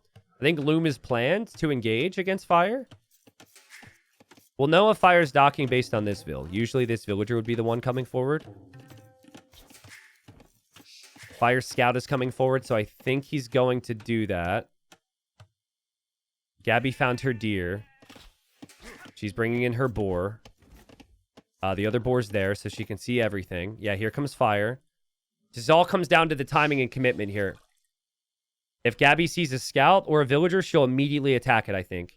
But she's going back and forth, and she might just... Okay, she sees the scout now. Does she pull the Ville? She's pulling the Ville. And Fire's going to think, let's just try and kill the scout and show my villager. But that's actually what Gabi wants here. And now Fire's dock will be delayed. Yeah, Fire sees the villagers loomed. Fire's whole plan was to build a dock. Can he still do it? He does have loom in queue, but that'll still take another 30 seconds. Does help Fire that the scout is weak for Gabi, because Gabi will be less likely to block. But even delaying the dock is really nice. Delaying the dock is nice because we've got 2 fishing ships out for Gabi already. Fire doesn't even have the dock down. This is a tiny little thing that other people haven't really been doing a lot of, and it's a nice play. The scouts and villagers have the same amount of HP here, and Fire is going to save his Ville. He needs to build the dock, but yep, there he goes. So dock's on the way up. Actually, it's not on the way up, so I mean, it will be eventually. The Gabi scout comes home. We'll push in some deer. I still think that was worth it for Gabi. It's really good that she can still come back and push in her deer. And Fire's villager is just going to be there. So I think Gabi's plan will probably be to just play fast feudal into a couple Fire galleys at first. Interesting. Feudal, welcome. Says, hey T9, you've been watching your videos for a while. I've been enjoying them, especially at work. Thanks for all the entertainment. Hey, welcome, man. Salutes in chat for Feudal. I've been told that people are slightly less efficient at their jobs because of me. But I take pride in that. So, no problems for me. Ooh, this would be interesting if Fire goes man-at-arms. I feel like that's what Fire needs. If he doesn't take the initiative against Gabi, he can have some problems. He still has been able to win the last 2 games, but I don't think Gabi is expecting that from Fire. Everyone's always expecting the fast feudals, walls, scouts from Fire. But he's going to make those militia now. And Gabi should be scouting for that, but she also has to scout for the woodline. Is Fire taking a lower woodline, or is he staying on an upper woodline? Is he on gold to go for the navy approach? The food's almost gone in the middle. At least the deep fish here. And yeah, Gabi's definitely going to prioritize that. Even taking the gold down here. Kind of a smart detail, though. Because if you tower this, you protect both resources then. That's likely why she's doing it. And when your scout is weak, you don't scout as boldly. Because it's likely you could lose it. And, ooh, Fire. I think saw that scout. Thought there was a chance to kill it. Gabi knows the TC is there. Gabi does not know about the militia, but Fire does know about the wood line. So Fire doesn't know where to target. And Gabi's up faster. Gabi will have the Fire out faster. And Fire is expecting Man-at-Arms because it's Gabi. So look at him pre-wall everything. That's so funny. That's what happens when you're so good at something like that. If you go Man-at-Arms as Byzantines, then your Malians, which is the better Man-at-Arms civ, and it just completely mind games them. The Fire doesn't... He never got the scouting in, so he's not heading to the right area so far. But again, Gabi never knew it was Man-at-Arms. Gabi never knew it was Man-at-Arms. And this is a lot to wall. She does have archers on the way. She does have the fire galley there. There's a fire galley on the way for Fire. He's slowly losing his fish. Fire scouts there. Gabi saw that and hit it. I'm curious to see how fast the reactions are here, because this could get... There could be a lot happening. There could be a fire galley popping out at the same time. Yep, and now the Man-at-Arms just waltz right in. Gabi does react almost immediately. Crazy reaction from her. Really impressive, and might only lose one villager. And Gabi's brought the archer to attack the repair villager in there. Gabi's fire galley is going to kill that, but the fire galley will go down then. She doesn't have another fire galley on the way yet. And lots of idle time for her. Already towering her wood line, already towering her gold, because she knows how crazy this is going to get. Also did get horse color, but she's losing her fish. So I like Fire's position. I mean, him losing that villa isn't a big deal. Killing 3 fishing ships in return evens that out. Stressful times for Gabi. Has to win this. And then she's got to face Fire with Persians in the next game. I just kind of feel like Fire has to do a little bit more for good map control, though. It could be confusing for Gabi, but staying on these upper wood lines is really risky. Even this wood line, which we really liked, is going to disappear soon. The fish are gone for both. Efficiency for Gabi has been kind of low with her eco the last moments. But yeah, archers are going to chase down. I just think Gabi's going to be thinking about this wood line, this wood line, this wood line, and she's not going to find Fire. Fire can play pretty structured this way.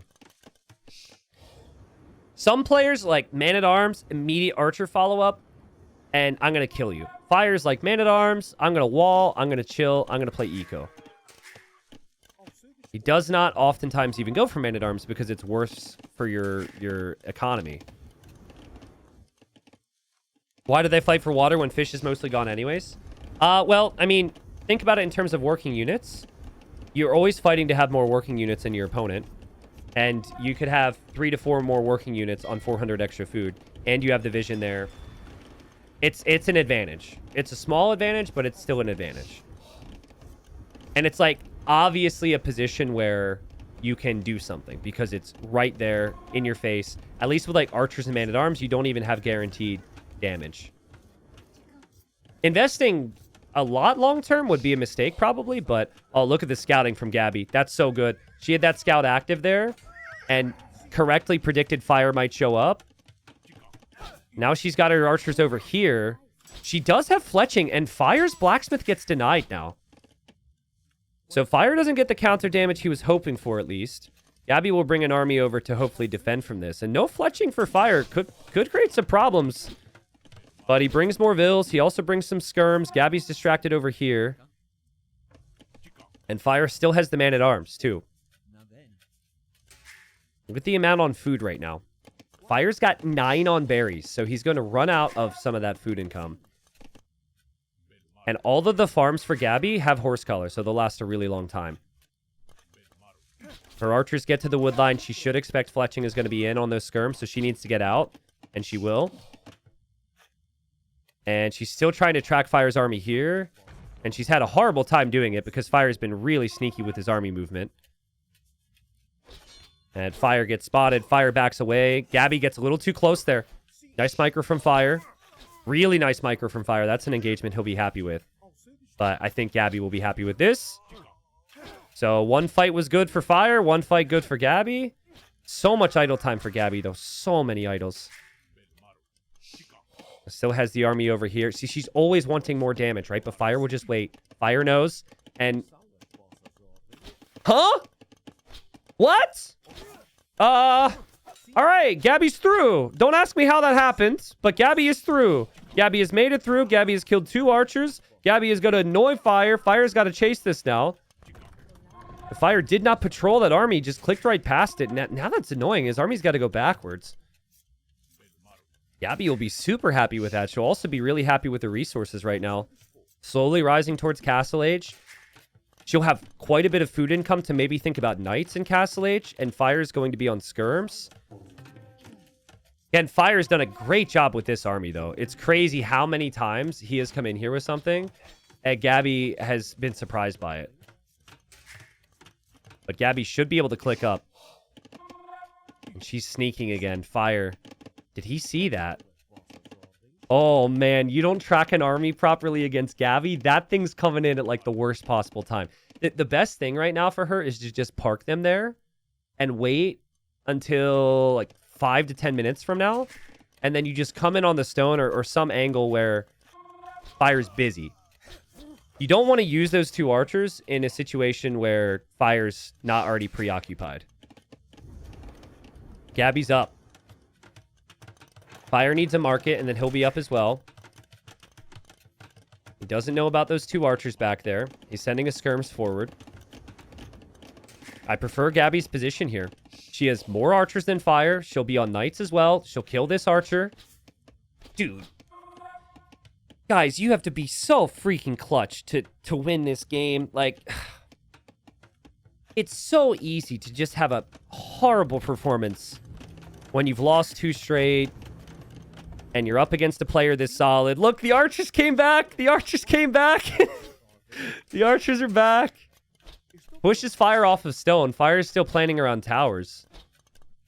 But he's also planning around resources on the hill. And the resources on the hill are not looking good. And now Gabi runs away again. That's really good value. Hi, I'm News in chat again. Whenever you're welcome. Thank you for showing up, man. Thank you, Gotta Gaming. Thank you, Aish. Thank you, Lankat. Swooshy Cube. I think I ruined all your names. You guys are awesome. Thank you for subscribing. Thank you for the support. Welcome in.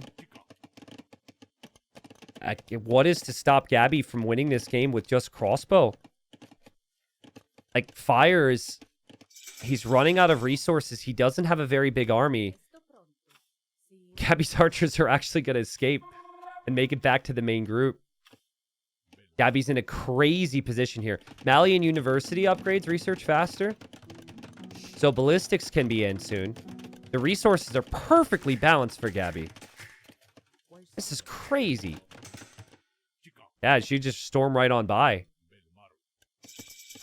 Ballistics is on the way now.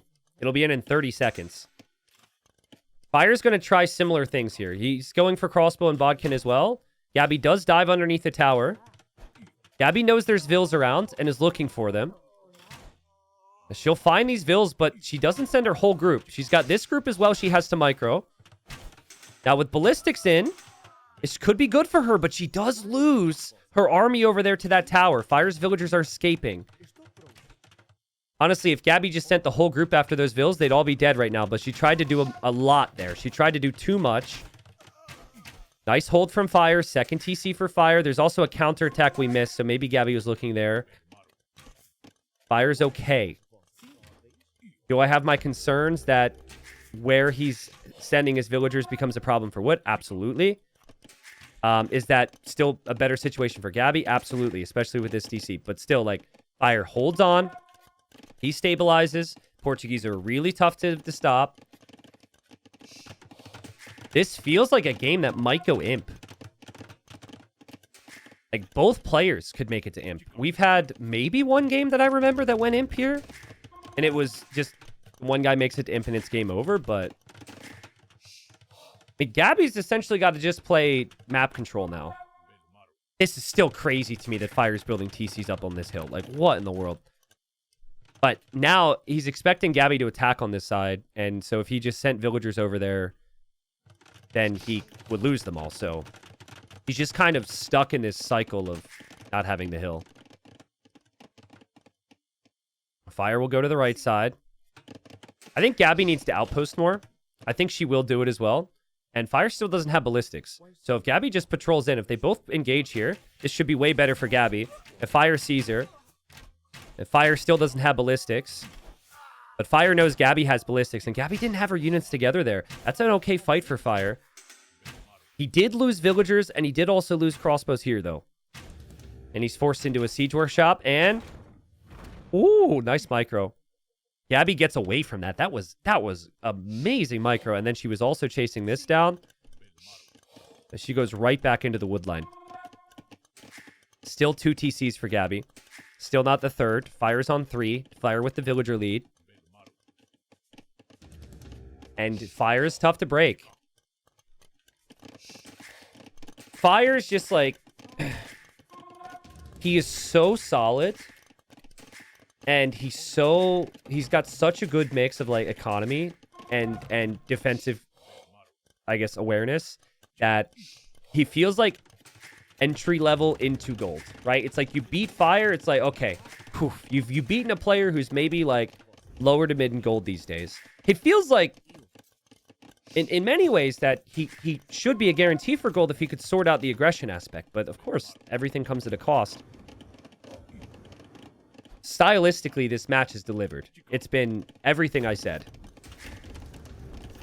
One player aggressive, one player more defensive. The aggression's been beautiful to watch. The defense for Fire has been amazing to watch. And I think Gabi might try and do too much again. Gabi might be like, I have to do damage here. I have to force the issue. And just not boom. Fire's got the siege there. Gabi sees that. She'll split micro. She sees a tower from Fire. Crazy tower from Fire as he wants guard tower. But he completes it. A little army from Fire. Look at the difference here. Fire is way worse army. But he's getting more value with his army. Potentially anyways. Super sneaky. Beautiful job from Fire. That's not going to result in a lot of kills. But that I still think is impressive. It takes Gabi's focus away from the push. Gabi needs patience now. She needs patience. You need to keep telling yourself that Fire will run out of wood, he will run out of res, and that he will not have the map control. You add TCs, you get relics, and you brace yourself. And the problematic thing in this matchup, as we actually have a tower here from Gabi, not sure about this. The problematic thing is actually your army comp. You really don't want to be on range units for very long with Malians. Portuguese are completely fine with that. I mean, this tower is going to go up just so this pond isn't a factor because Gabi has so much eco nearby. But Gabi's dropping stables, so she's going to attempt a tech switch soon. And so Fire... I don't know if he'll do too much with the water here, but yeah, Fire's just... It must be crazy for Gabi. Like, she probably can't believe that Fire hasn't left the hill yet. But it's like, when he does, if it's to drop a castle, Gabi's ready. Oh, man, Fire missed a shot there. I don't think Gabi knew it was coming in. That could have been an attack round. Okay, where does Fire end up building this castle? If he has a wood line in the back and a gold in the back, he never has to leave the hill. Gabi comes in again. Fire defends again. Gabi's eco is climbing. Fire's thinking about imp. Fire's got 7 crossbows, no ballistics. How many trees does he even have right now? Oh, he sold his stone. Fire sold his stone to go imp. Interesting. Oh! Oh my god, Gabi. Oh my gosh, she loses the tower. She loses the vills. Another example why the water actually becomes valuable here. I think if Gabi would have just used her siege to push down the dock, this wouldn't have been a headache that was removed a long time ago, but all that's easier said than done. Gabi's going to stay Castle Age. She's going to produce knights. She's waiting for Fire, but Fire's just chilling. He's just chilling. If he can get upgraded arbs, like upgraded crossbows, get into arbs with Bracer, could be extremely strong. I don't think knights change the game here much. Like, I could be wrong, but there's towers everywhere. There's TCs everywhere. Knights might actually end up being a bit of a waste long term. At least if Gabi can find the value over the next 2 minutes, Knights could maybe do something. This gives Gabi a lot of time to cook with 4 TCs. 5 TCs she's actually adding behind. And then once Ballistics is in, though, these Knights will die. Knights feel like a little bit of a trap, but again, it's like, what are you going to make? If not Knights with the Malians. So you get +2, and then you're still up against TCs, and then you're still not Imp. Boom! Nice shot for Fire. But Gabi's micro has been really good, but she backs away there now. And Fire a minute away from the Imperial Age. Gabi might need towers everywhere. I'm starting to see things that you see from a player who's nervous. 3 stables here, random stable here, random archer range here. Like, there's no structure anymore, right? And then once Fire shows up with army, it's going to get even worse. She sees Fire here. She sees Fire here. What does Fire see? Fire sees the outposts. Fire wants a big fight and he wants a castle, but Gabi comes in immediately upon seeing that. But I think for Fire, it's actually okay. Just wait. Just wait for your upgrades. You could clear the fight and then drop a very aggressive castle. I think this is going to be so difficult for Gabi, guys. So difficult. Fire just needs patience. Just patience and wait for the upgrades. Gabi wants to fight, but she can't run into those towers. She can't run up that hill. Fire will have Arbalest with Bracer and Chemistry. Gabi still not on the way to the Imperial Age. Siege is not enough now. It actually was a decent shot. Yeah, Fire knows it now.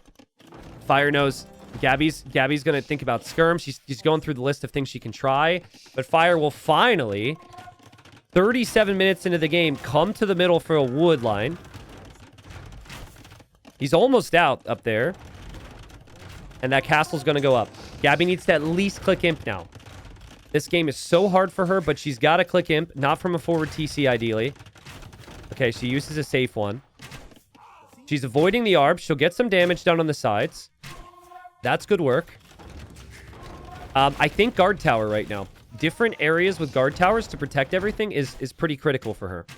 And if she can do that, and eventually get into Cav for raids, she still has the map lockdown. She still has vision. She still has the awareness there. But that's going to be a lot of towers, right? Fire does have a Treb. I think Fire should go for the Siege Workshop first, but then take down the TC. And Fire just needs to secure some more of the map. More ARBs need to come this way. A sneaky TC on the right side could be good. And, yeah, I mean, Fire's running out of wood right now. So, he's actually should be running out of gold as well. There's actually some villagers on gold here. Gabi still has some knights around. It's just not going to do a ton against the castle, though. TC will go down for her. Resources are good. Resources are good. Crossbows are coming in. She has the villager lead still. She's taking Fire off that gold. Still has a lot of exposed areas. Guard tower upgrade would be sick here. Guard tower upgrade would be so good. She's got enough towers around where it makes sense. Running away with these crossbows is good work. She's going to continue to make knights. She's got 37 on gold. Don't ask me how. Fire's fleeing now to the areas around the castle. Tower is up. And the towers are doing enough to hold. There's kind of random towers everywhere. Again, guard tower needs to come in for Gabi. She's just not thinking of it. And whoa, my mouse just bugged out. Hi, farmer. Sorry, that scared me. I don't know how that happened, but my mouse just zoomed. I mean, fast imp has definitely paid off for Fire. There's no doubt about it. Gabi's an imp now as well. Everywhere Fire goes, there's a Gabi house or a Gabi outpost, except for here now. Gabi's getting her imp upgrades. She's lost out on a lot of safe food eco, which makes it really tough to make Cavalier and tough to get the armor, which is the most important. The Fire, his group of ARBs have still more than paid for themselves, in my opinion. But they might go down now. Gabi needs to realize that plate barding armor isn't on the way. It's a really important upgrade. Fire's cooking behind this. Fire's got crazy resources behind this. Fire will lose this army, but well played from Fire to play this without the map control and still give himself a shot. That's a crazy clear up, though. Gabi, 20 Vil lead. Gabi's heart rate is got to be through the roof. She still needs that armor upgrade. There it is. Okay, now look at this. She's got vision on this side. She knows Fire's going to be here or here, probably, right? And Fire sold a lot of stuff. Okay, he's castling there. Wow, this is crazy. This is so tough to engage into. So you have to, like, expand super heavy away from the middle if you're Gabi over time, and still try and hold on to these areas. It feels like the less she expands her eco into the middle, the better for her right now. She's got to get super far over there. You can't engage into this, though. This is like a death trap. But I guess you raid. Fire's farming eco. Again, towers feel really good because it slows down Fire's push. And yeah, there's Cavalier. Gabi's just going to take his TC. That's so sick, man. I think Fire's like, okay, well, I got to lose that. I got to push middle now. This is a wild game. Yeah, TC will go down. But Fire's army still hasn't been killed. He's dropping a dock, thinking about cannon galleons, I'm sure. He's going to still try and pressure. Another TC will die, unless there's army here. The Fire saw the tower, so backs off. Gabi's still adding more Cavalier. Gabi should be sniping Trebs right now. If you can just run in and snipe the Trebs just to delay this, it should be great. She won't go for the TC. She'll go for kills, but she'll find them. Fire will lose a lot over here. Can we get a 5th game, dude? This has been such, like, an exhausting series. Like, just some of the stuff at the start, some of the stuff in the middle. This is insane. And Fire's Treb is right there. I think if Gabi takes that Fire just realized his Treb is exposed, but there's an opportunity. Gabi with Vils to the right side. Gabi with Vils to the left side now. That's key. We killed a lot with those Cavalier, but Fire's army hasn't been killed yet. One thing you definitely need here if you're Gabi is you need Farimba, which you need a castle for. If you get Farimba, I think you might be able to engage against this. That's +5 attack on the Cav. Not having that right now is major, but she lost a castle, so I don't know if she ever had a castle, to be honest. I don't even remember. She probably did. Help? I don't remember. Cannon Galleon on Acropolis is crazy. Cavalier on the left side. Oh, but Fire's just dropping defensive castles everywhere. Gabi's gonna raid here. Fire's just gonna stack castles wherever he can. Smart. This raid does very little now. Gabi has to back out or run through the castle and just commit. It's a tough position to be in. She doesn't see it. She doesn't know about it because she's losing ground. She will see the little army from Fire here. And yes, she does just click through. But Fire is clearing out so much of the surrounding area of this pond. He just can't get anywhere else. What's his wood situation? Bro. He's going to slowly need to move away from his castles. And there's Farimba. Okay, Fire loses a Treb. But guys, it's 70 Arbs. 70 Arbalest. That's so many. Arbalest and a choke point with castles is crazy strong. You need bombard cannons. Gabi better be spamming farms everywhere she can right now. She's got stone income. She's got gold income. She's got wood. Ironically, she might have wood problems soon, but yeah, I mean, skirms are good, but if you're already pop capped, 2 or 3 bombard cannons can help you more than anything. Chat, who wins? It feels like Gabi has really stabilized in a lot of ways. I thought she could have died in early imp. But then it also feels like Fire's got like this unkillable, unbreakable position with the Civ that's really strong if you can camp.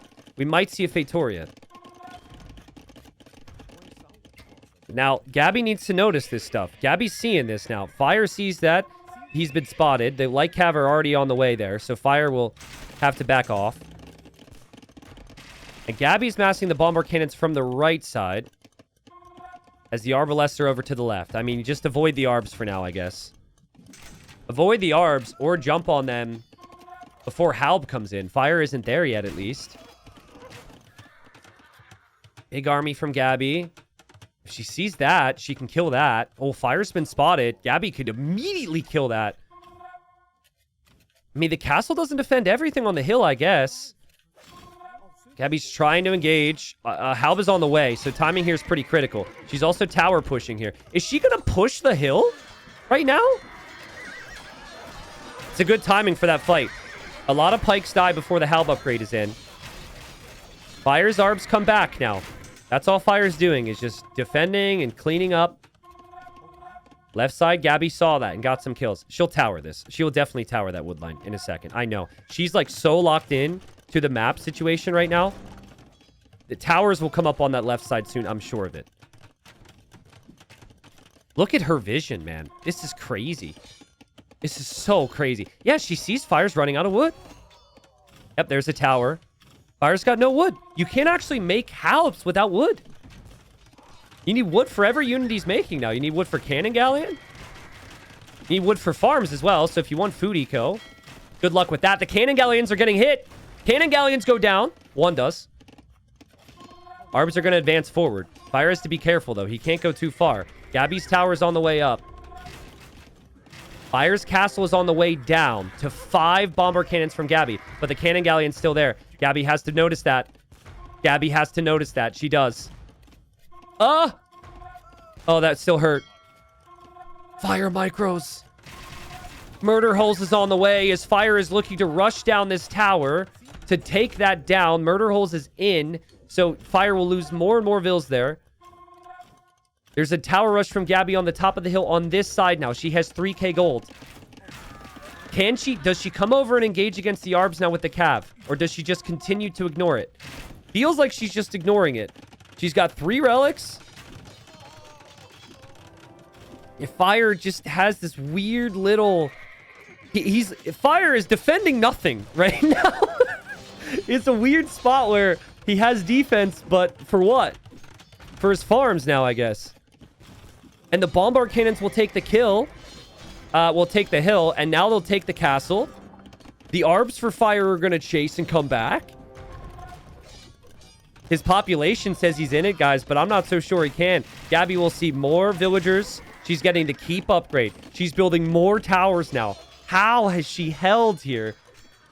And she's had to work so hard, man.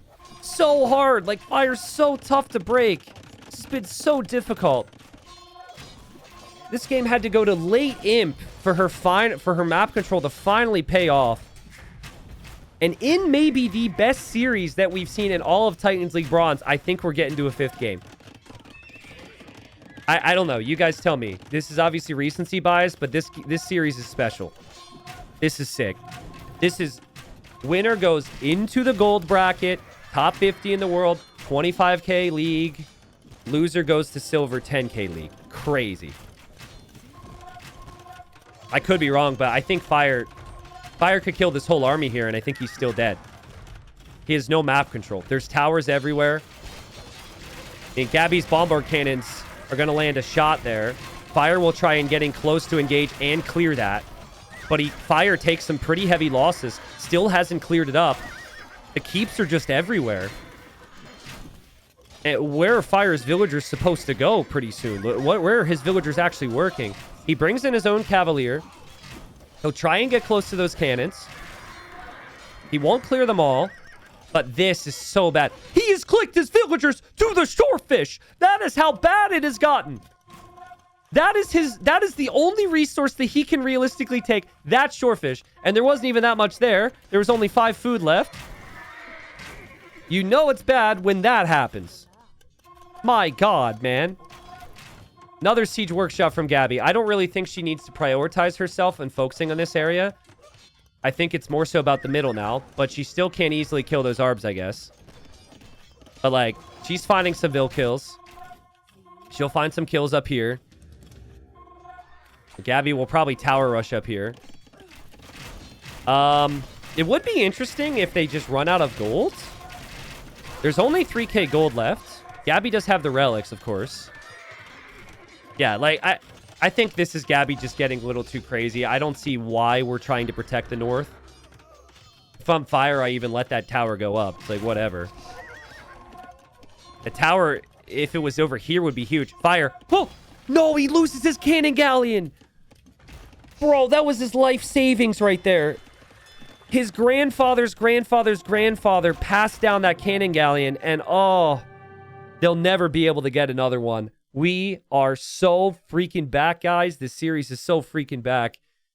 And we are going to the deciding game. My God.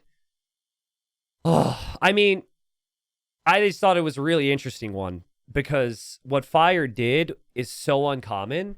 But the reason Fire was able to get such a big lead in early imp was because of what he did. It's like he boomed on the hill.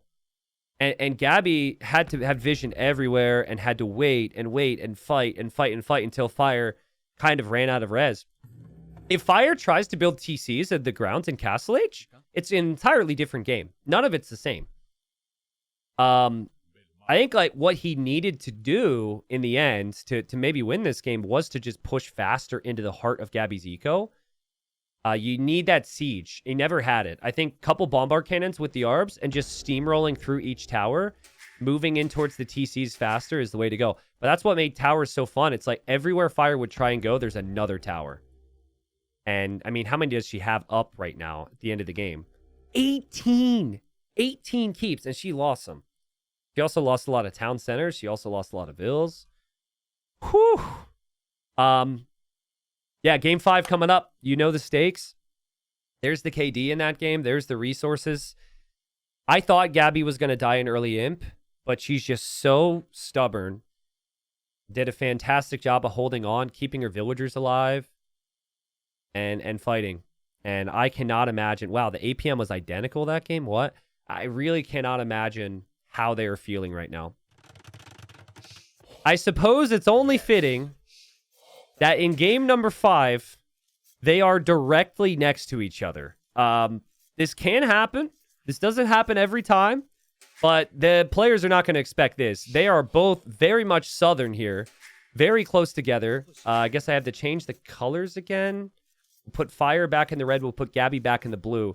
But yeah, Gabi's playing as the Malay, her number 2 pick. Fire's playing as the Persians, his number 1 pick. And they are close. Now, because they're so close, we need to immediately look at what's in between them. And there's like 3 golds down here. So this is normally golds that would generate a little bit further away, right? You would expect with players being close together, a lot of that gold spread to the north, but it's really not here. So 3 additional golds in between them. But their main golds and secondary golds are safe behind their base. So Fire's got the main gold back here. He's also got some stone and gold to go to. Gabi's got main gold back here. And then, 2 golds and a stone to go to. So it's number 1 priority is, do they know the other person is near them? And they might not because they're going to push deer on Jungle Swamp. And then after that, it's how do they play to control the map? So, whew. Yeah, this is intense. This game is the difference between a 25k league, which of course means more money, more prestige, but the possibility to make it to the main league in the following season. Or being in a 10k league in silver. And here's the thing. Silver is stacked with players. Like, I would say whoever loses this is not necessarily a shoo-in to get promoted out of silver to gold because the competition's so high.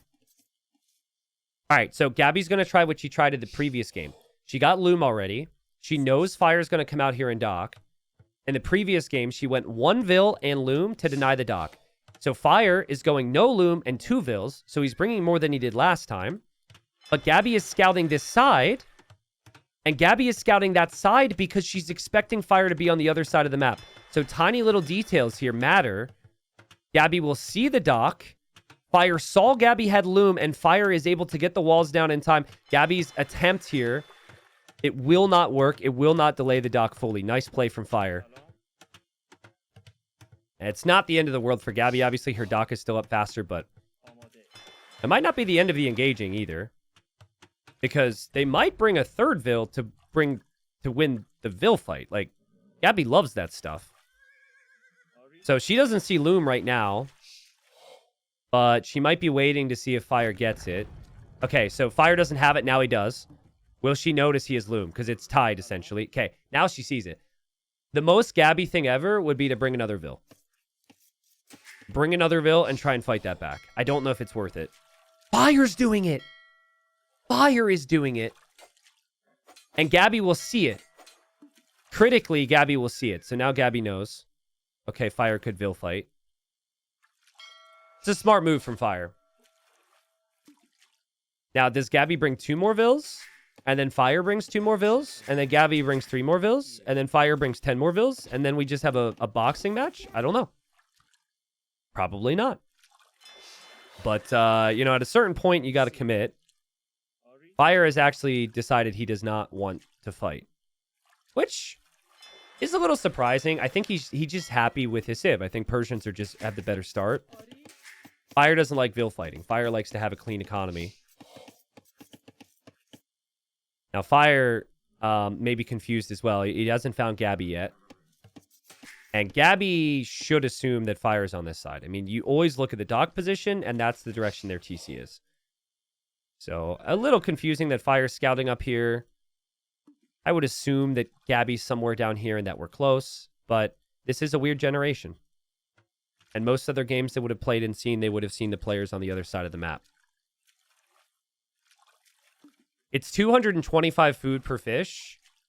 It used to be only salmon, so I could double click it. Somebody decided to add a snapper in my salmon pond. But it's about 600 food remaining. So the 600 food has been strong. Fire scares Gabi off. And Gabi's going to build a barracks there. Again, will she know that Fire's down here? I think it's safe to assume, but it's never easy to say. And Fire will go for militia, which I like because they're really close together. And because Fire is not necessarily known for that. Persians aren't necessarily known for that either. I like Fire switching it up here, but he's lacking critical information now. He doesn't have his scout to be able to tell him what's happening. Gabi's scout needs to be active, and she too. Man, I think they're both misreading it. But again, it's easier for me to say I'm not exhausted like them. The TC position is always the direction the villagers came to build the dock, right? And they both have instinctively, just because of habit, gone to the other side of the map to scout, and they're missing things. So Gabi doesn't know that Fire's going for man-at-arms. Fire doesn't know where to attack with the man-at-arms. Fire also doesn't know about the barracks there. Okay, Fire's scout will see that Vil. Yeah, Gabi is going to be completely blindsided by this. And I think this is going to do a ton of damage. She has no clue this is coming. She did kill some fish. But she just wants to wall. She's made 3 spears already because she's expecting scouts. And Fire's going to find a perfect position to attack as well. Oh, man. Scouting is everything, guys. Scouting is everything. Fire needs to go for these Vils because they can't run as easily. Gabi needs to run. That could be 2 Vils. Fire just needs to block. Okay, he's blocking. He's blocking well. Gabi will go for quick walls to limit the damage. What? Both villagers survive on 1 HP, game 5. That is crazy. That's no... they're still working just as efficiently. Damn. I mean, the scout was there for Fire. He just missed 2 kills. Amazing for Gabi. I'm losing my mind over here that her scout is over here. I really am. Especially now that Fire has come from this direction. It's wild to me that she doesn't seem to know where Fire's base is, but she'll figure it out eventually. The good part is she hasn't taken a lot of damage. On water, Fire hops out. Oh, and he lands a really nice demo. But, well, there is no buts. He should be okay to kill that. Fire needs to reposition. The Fire is blocking on the front. Fire needs to reposition there. He noticed a little too late. He'll lose his Fire. The Fires will remain for Gabi. Gabi was walling this, which was risky because the man-at-arms came back, but she actually gets the job done. There's so much happening right now. So much happening. I think the man-at-arms have still paid off. Fire's looking for weak Vils with the scout. There was a weak Vil on golds. Is he going to survive on 1 HP? No. The scout survives on 3 HP. Nice job from Fire. That will make him feel better about things. And water doesn't really matter in my view. But it could be like the previous game where having a little bit on water is helpful for control. And the archers patrol in. The archers will finally get the clear. But I mean, we haven't looked at Fire's base this whole time, guys. So Fire's eco has been perfect. He also killed an archer there. I say perfect. Now that I look back at it, I regret saying that. But it's pretty good still. I was expecting a farm, or I was expecting a lumber camp in some areas. There aren't. He does have archers as well. Gabi finds him. Remember, there's a lot of hunt on this map, so you can really delay your farms for a while. The fishing ships for Gabi do go down. Really close game. But Gabi's walled. And Fire... Well, I guess he is kind of walled. Gabi sees the range. So Gabi with that flag will assume that Fire is not moving out. Fire has archers here. Not easy to do a ton of damage with them, though. Gabi's scout's been pretty active. Gabi still doesn't have fletching yet. She has her blacksmith, but still no fletching upgrade. And she's moving in this way. Fire doesn't see this, but he sees the scout movement. And based on Gabi's scout movement, he can kind of tell that Gabi's taking a peek at what's over here. And yeah, Gabi will have fletching in a second. But this is a nice move for Gabi. If she can get into the back of Fire's base, it'll be frustrating for Fire to deal with. Gabi doesn't know that Fire's over here. Fire just lost his scout, though. And Fire's archers are going to loop around. Archer on the berries for Gabi. Is that intentional, or did she forget about it? I think she kind of forgot about it, but it's a nice distraction.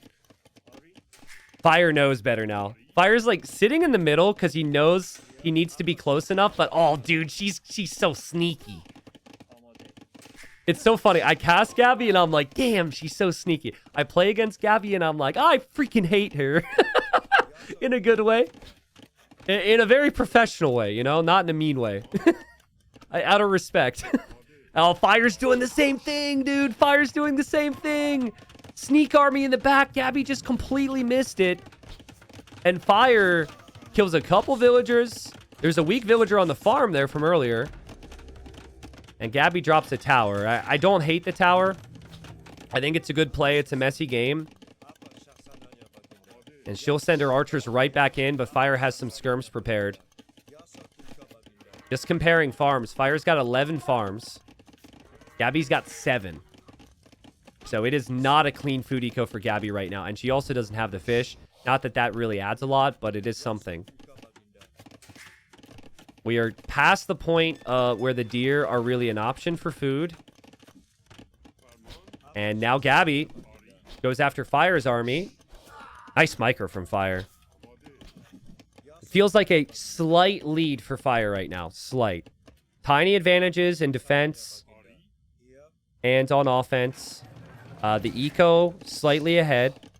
Now that will change a little once the Malay click up the castle because they spend less time researching. But Fire didn't have to build a tower.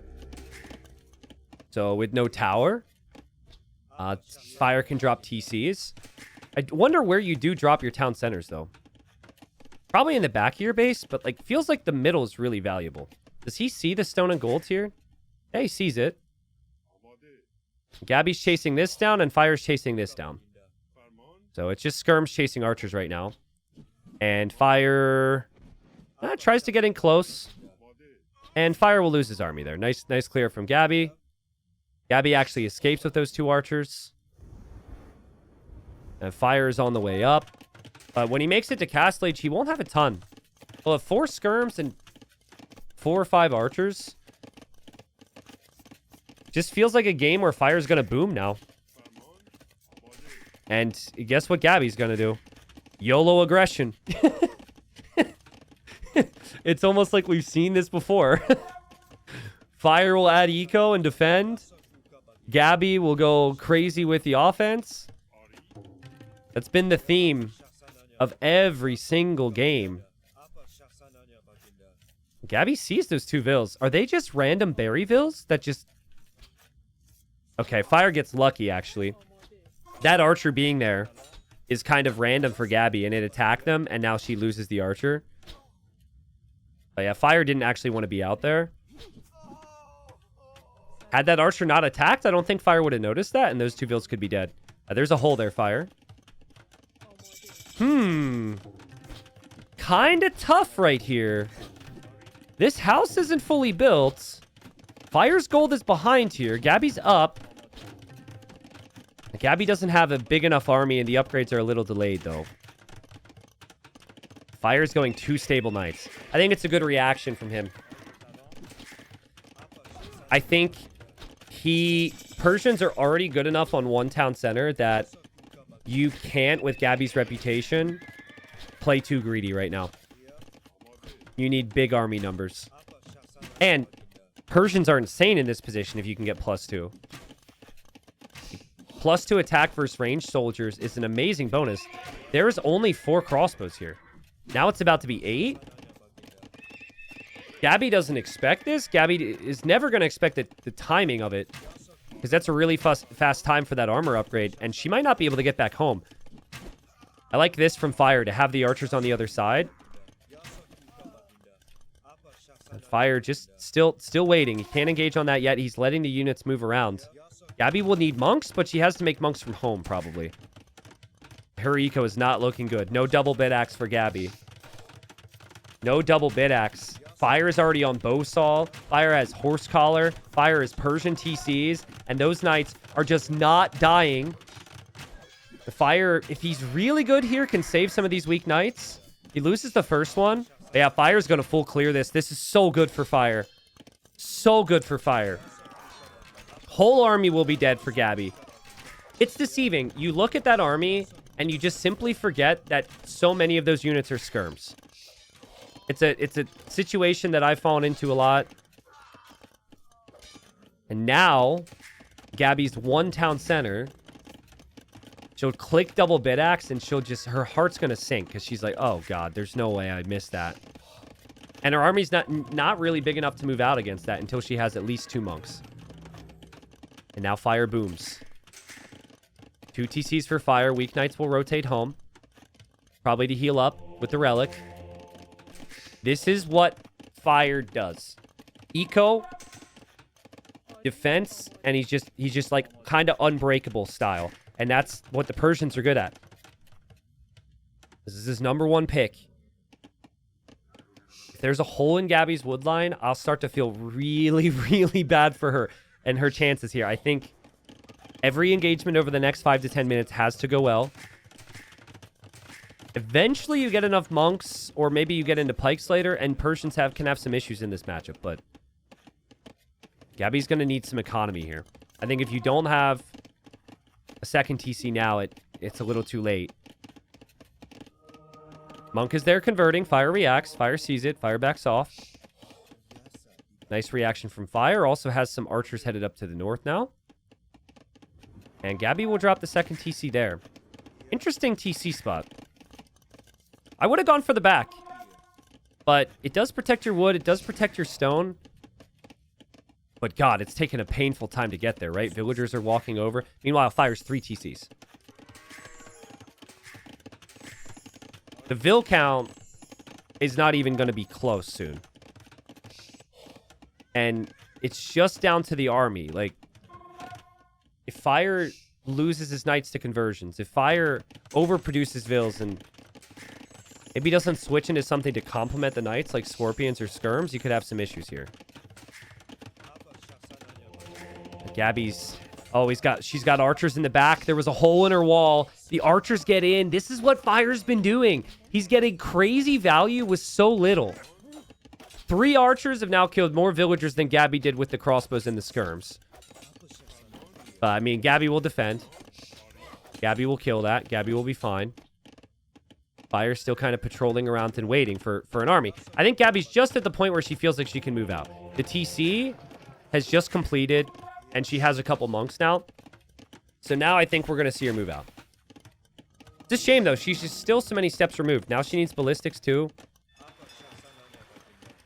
And you take this time, you get to what you want, which is like 25 crossbows and ballistics and a couple monks. And then Fire will just have siege. But melee can convert the siege with redemption. Choke points can be really awkward for knights on this map, because units bump and clump up and can't really engage easily, even on monks. Also, it can be tough for crossbows to run away, too. So I guess it could be bad for both. Oh, God. Fire gets knights into the back again. Gabi's just waiting too long to move forward, and Fire is getting all the momentum. He's going in here as well. Sees the conversions and backs away immediately. But the gold for Gabi is a problem. How did those knights get in? She overchopped the wood line. She has to move forward now. She has no other option. She has to do damage. She'll know. The score is changing. Monks will chase. We've got the knights back there, can kill more villagers if Fire gets there. And we have a pause, which is actually perfect because we have people complaining about ads. Guys, I'm sorry. We try and run ads in between games. You can't hear me right now, but you can avoid ads if you subscribe and support the stream. I get not everyone can do that. But, sorry, that... I don't know what happened. I thought we ran ads in between games. Fire's got so much siege. And the thing is, Gabi doesn't know about it. So if Gabi doesn't know about the siege, she's not going to click redemption. It looks like she's expecting it, at least. 40 seconds till redemption is in. Fire will feel like he has a window before that. Think Fire might end up deleting his knights here, because if they get if they get converted, it's horrible.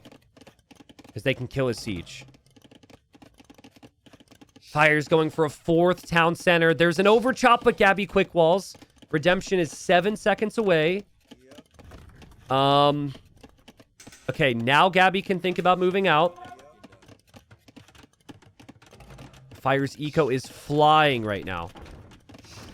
Gabi's got to be careful. She needs to rotate those monks forward. The thing is, if Fire loses the mangonels, it's actually not that big a deal. Like, the second he realizes he might just delete one, and you're like, okay, we forced her all the way back. Let's maybe go... I actually think guard tower defense would be a sick play here if you don't have a castle. Otherwise, a defensive castle could work. But imagine this. A tower here, a tower here, a tower there, guard tower upgrade. How can Gabi push? It's just not a natural feeling. People always go for the castle instead. And that's what he's aiming for. And Gabi, 27 villagers behind, will drop the 3rd town center.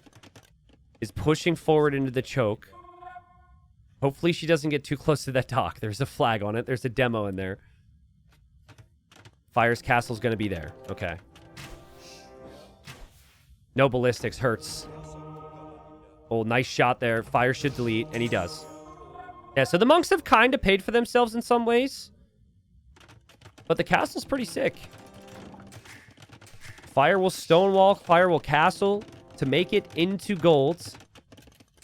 His light caver just hanging out over here. Just hanging out. He does such a good job at knowing where to be, where not to be with his army. And he's waiting. I think Gabi will not go out there now. But Gabi needs to push and do something. She sees a TC here. And now she sees a castle. And now where does she go? She's got to go, like, through all the way around past the dock. Which is, like, impossible. When there's the demo there, it feels like it takes too much time. Fire finds an engagement. Gabi's army's completely out of position. Fire will run through again. We'll maybe make it into the back here. And Gabi will go this way only to find stone walls. She can get through if she converts the archery range. But Fire on the way to the Imperial Age, 70 seconds away. Crazy villager count. Archer range will be converted. And Fire will just drop some towers here. It's a good call. It's a really good call. I actually don't hate just playing Hussar for a while if you're Fire. Tower defense and Hussars. And then... Because like, if there's monks, you don't really want to send knights out. And if you have imp armor, you can still do decent things. Everywhere Gabi is gone, Fire has had something. The tower there, the stables, the walls, the castle. And this is now approaching a point where Gabi's not going to do damage ever in Castle Age. The Fire will have more and more castles. Fire makes it to Imp. In other situations, I could say this type of boom was greedy, but I don't really think it was. Fire prioritized the knights first, remember. He got some good damage. The light cav get through a hole. Gabi's reacting over here. Gabi loses some of her monks. Gabi doesn't see this. She has to see this because this is already really bad for her. She's on the way to the Imperial Age. She's a minute away. She'll notice. Fire gets some good damage, though. Fire will be happy with that, especially if he kills the monk.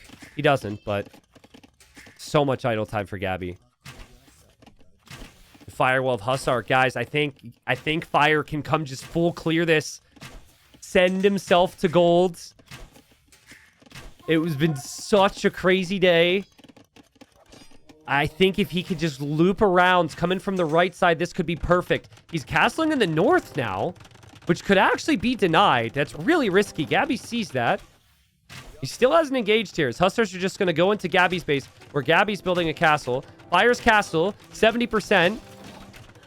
If this gets denied, this is a game changer. He'll lose a lot of vills here.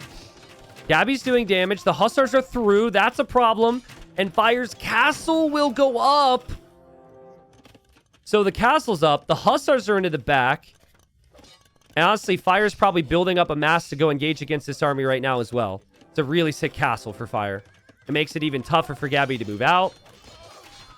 Neither player's really heavy prioritized the south with buildings this whole game, and that's where most of the gold is, but like feels like Fire can do that next. Fire has just been raiding with Cav. And I would have expected that from Persians, but I would have not expected his opening. The Man-at-Arm opening was really good. And remember, he almost killed the vills, too. He could have been so frustrated and just kind of fallen off in Feudal Age after taking those vills down to low HP. Fire's eco is just so good behind this. It's just completely untouchable. And the only way you beat this now is you build up a big army that he has to face. And the only way you do that is if you have siege. If Gabi has siege and is attacking this castle with it, Fire has to deal with it. But until then, Fire is just going to raid and annoy the crap out of her, and it's going to work. Because a slow archer army can't deal with this many raids. And it's a cheap raid as well. It's just Hussars. Only food. It's not like this is Cavalier.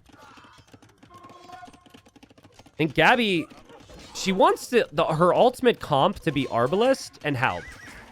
But Halb and Pikes take away from the resources she needs to get Arb.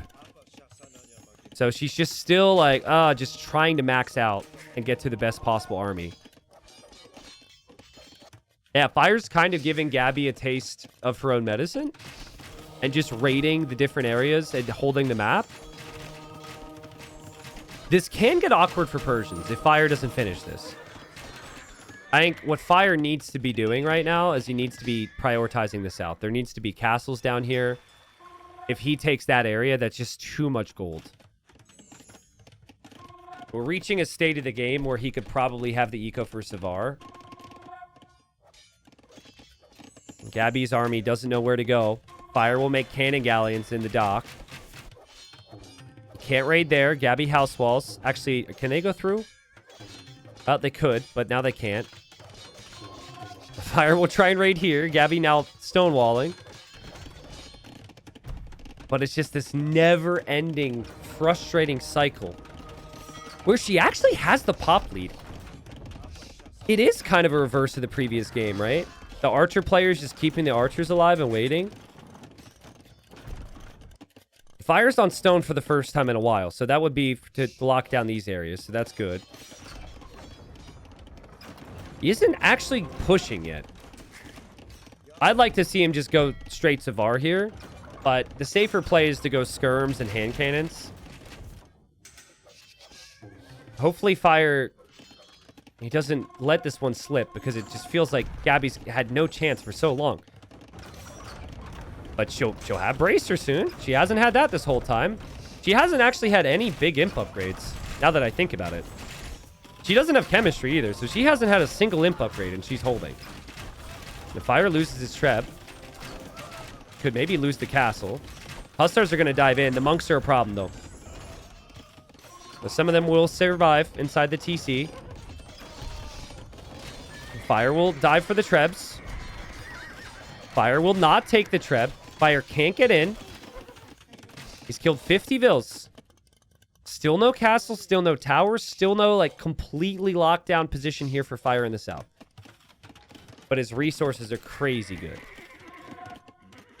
Gabi still doesn't have Halb, still doesn't have Arbalest. But she, to be fair, never has the res for it. Every time I look, she's at the limit.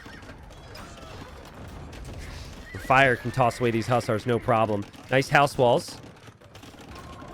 There's Commander on now for Fire. Assuming he completes that upgrade, he'll have crossbows that don't cost any gold. I mean, it's still just a crossbow, though. The Persian late game is awkward, to say the least. Ooh, Bombard Cannon gets converted. Okay. Castle for Fire could go down. A Bombard Cannon could take down these Trebs. Maybe there's a chance for Gabi, guys. I mean, if she's not dead yet, maybe there's a chance. It would be crazy turnaround. Fire's had such a lead for so long. He just hasn't gone for the killer blow. Yeah, Arb and chemistry, like all these upgrades Gabi has never had are finally on the way. That Treb actually took down the Bomber Cannon, I think, or maybe the Cannon Galleon did. No, the Treb actually did. Yeah, Fire's going to go Savar behind this, finally. And before Arbalest is in, he's taking a fight with the Hussars, but that's a nice choke point for Gabi. Gabi's got the monks. Gabi will have Halb eventually. Gabi will build a defensive castle. Gabi has some relics.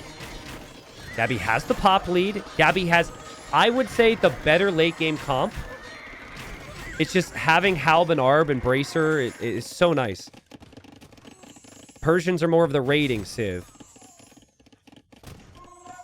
Fire, I thought it was all part of the plan to not spend the gold and then just to make 60 Savar and just own.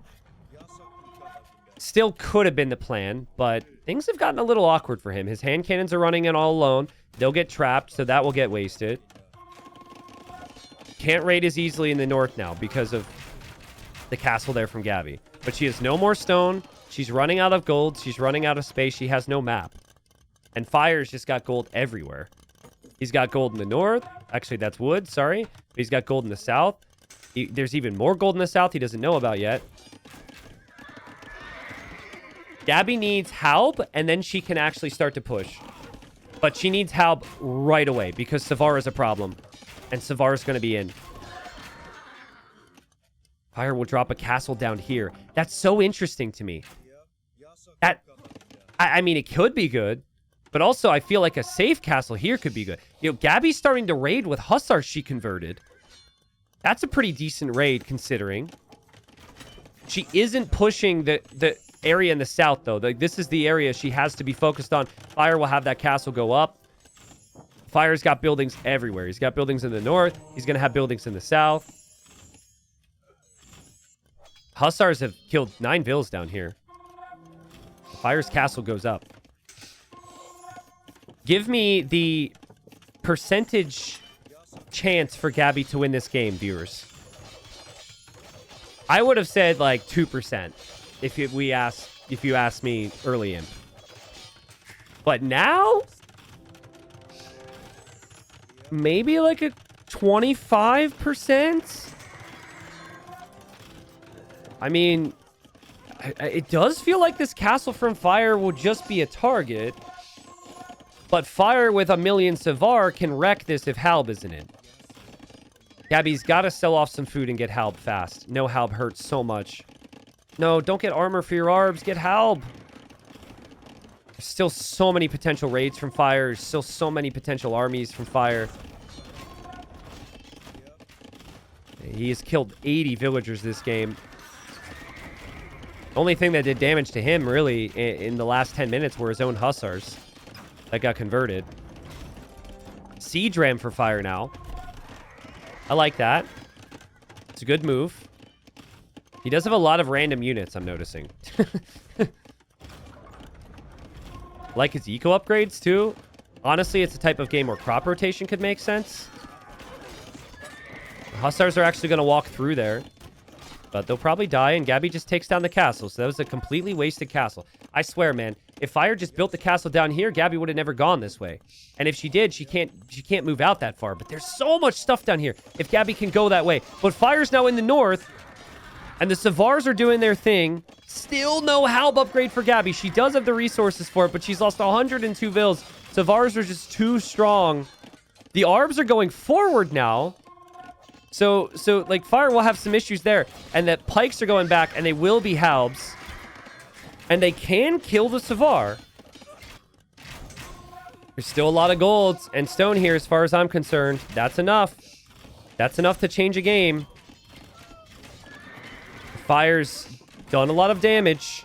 He's got to apply the finishing blow here to win this. He's going to castle there. Honestly, I don't mind it. It just gives him that gold for a little bit longer. The first castle is questionable. That castle is just a product of the situation. And Gabi's just so slow with her army because it's all foot army, and now she needs to get more support here with her Halbs. She needs more Halbs, and she needs them here, and she needs them fast. And dude, look at what 3 Savar can do. Yeah, Halb is always going to be the key. The fact that the Halbs had to go home was necessary, but kind of in and of itself a problem, because Fire will clear every single Arbalest finally. And he still has the gold. He still has the relic control. He still has the map control. And I still think he should do it. That was maybe Gabi's last chance. She just lost everything. Took too long for the crossbow timing to hit in Castle Age. Took too long for the Arbalest timing to hit in Imp. And it's going to be tough with limited gold now for Gabi ever to make the siege to push back. It's been an amazing series from her. It's been an amazing run. But it feels like that Fire is going to end up in golds. I think we've seen the strength and the weaknesses of Fire in this journey as well. He's super solid. But occasionally there's a couple things here or there, right? And the aggression can get to him. But I loved how he flipped the script in this one a little bit. He did a really good job getting the early feudal lead. He wasn't too defensive. And then the second he had the lead, then he boomed like a madman. I think Gabi knows she's dead, but she doesn't want to accept it. She doesn't want to call it because, you know, fighting spirit and all that. So she'll play on here. But I just don't see a way that she can potentially turn this one around. She doesn't have the res. She doesn't have it. And this is where, as someone who has lost a lot more sets than maybe you guys have, I can tell you, you are not thinking about this game as much as you are some other games. You might think about game number 2, game number 3. How, like, maybe you're complaining about siege towers in your mind right now. Like, your minds can kind of take you different directions. But I can't speak to it exactly, but the point is, she is probably very, very, very, very dead. We've got siege rams over here. Siege rams will break down those walls, which have been so important. We'll probably have rams coming from the north. The Fire's just slowly but surely denying her resources and killing off her armies. Fire can take that fight. You probably should run, but when you have this big of a lead, you just take the fight. Because it's actually tough for Gabi to make Halbs now. Having the food and wood for consistent Halb production is going to be tough. Yeah, I can't be too critical. Like, Gabi's been so far behind in res collected for so long in this game that the fact it got to Imp is actually surprising to me. But I think if you were to ask Fire, a lot of that just comes down to... Really, most of that just comes down to the fact that Fire didn't want to throw this game. He has the lead. He didn't want to take any risks. Like, this is just a patient approach. This is a patient approach. Kind of... It feels rough for a player when you see them fighting and you know they're so dead, right? But I can't be critical because it's been such a long one. So here's some perspective. I've been recording this cast, right, for YouTube. And I restarted my recording after a delay of 35 minutes at the start. My recording is almost at 3 hours. So it's basically been like 3.5, 4 hours if you count like the draft, which I didn't even record. For a best of 5, that's crazy. That is crazy, dude. But yeah, crossbows are enough. And the siege ram's enough to take the treb. That's the last treb for Gabi. No gold. No space. No room to breathe.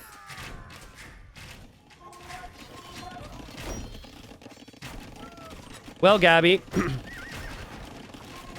I have officially run out of things to say. But I guess this is a good time to remind you guys that we have, after this, we will have all the silver players. We will have all the gold players. We'll have all the platinum players. And we will, since we know the players, we will have to draw the groups. Now, I told my admin team, maybe doing it today would be a little bit too much for me.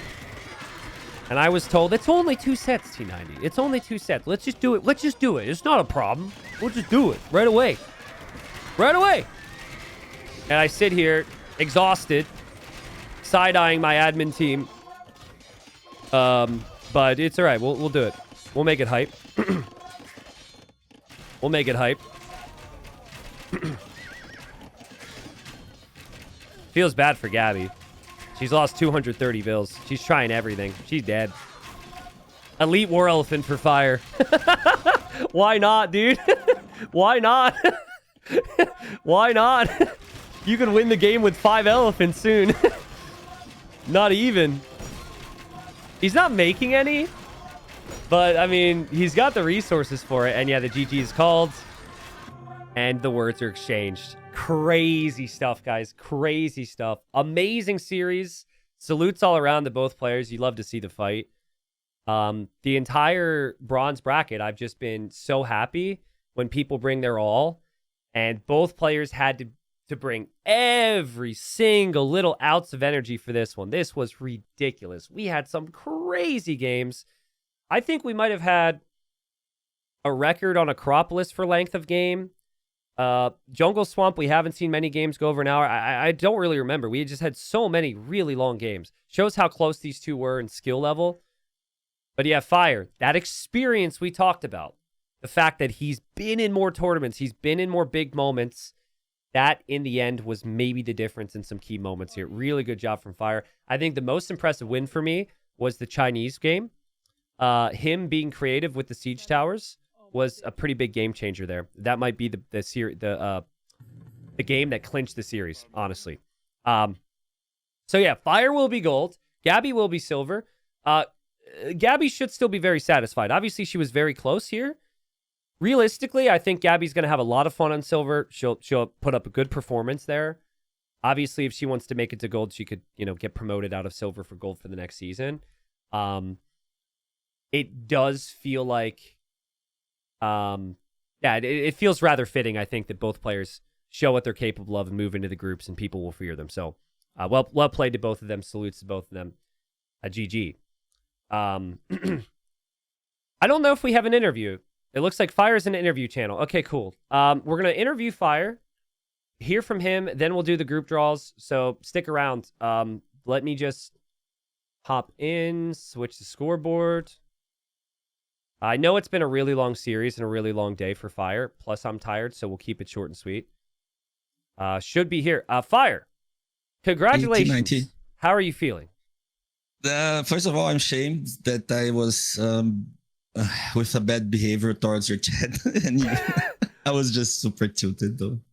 So I want to say I'm sorry for that. Okay, and that's not fair. how I should be. Betraying myself and being like a human person, like human being. So sorry for that. I really apologize. No, I appreciate it. I'm very ashamed.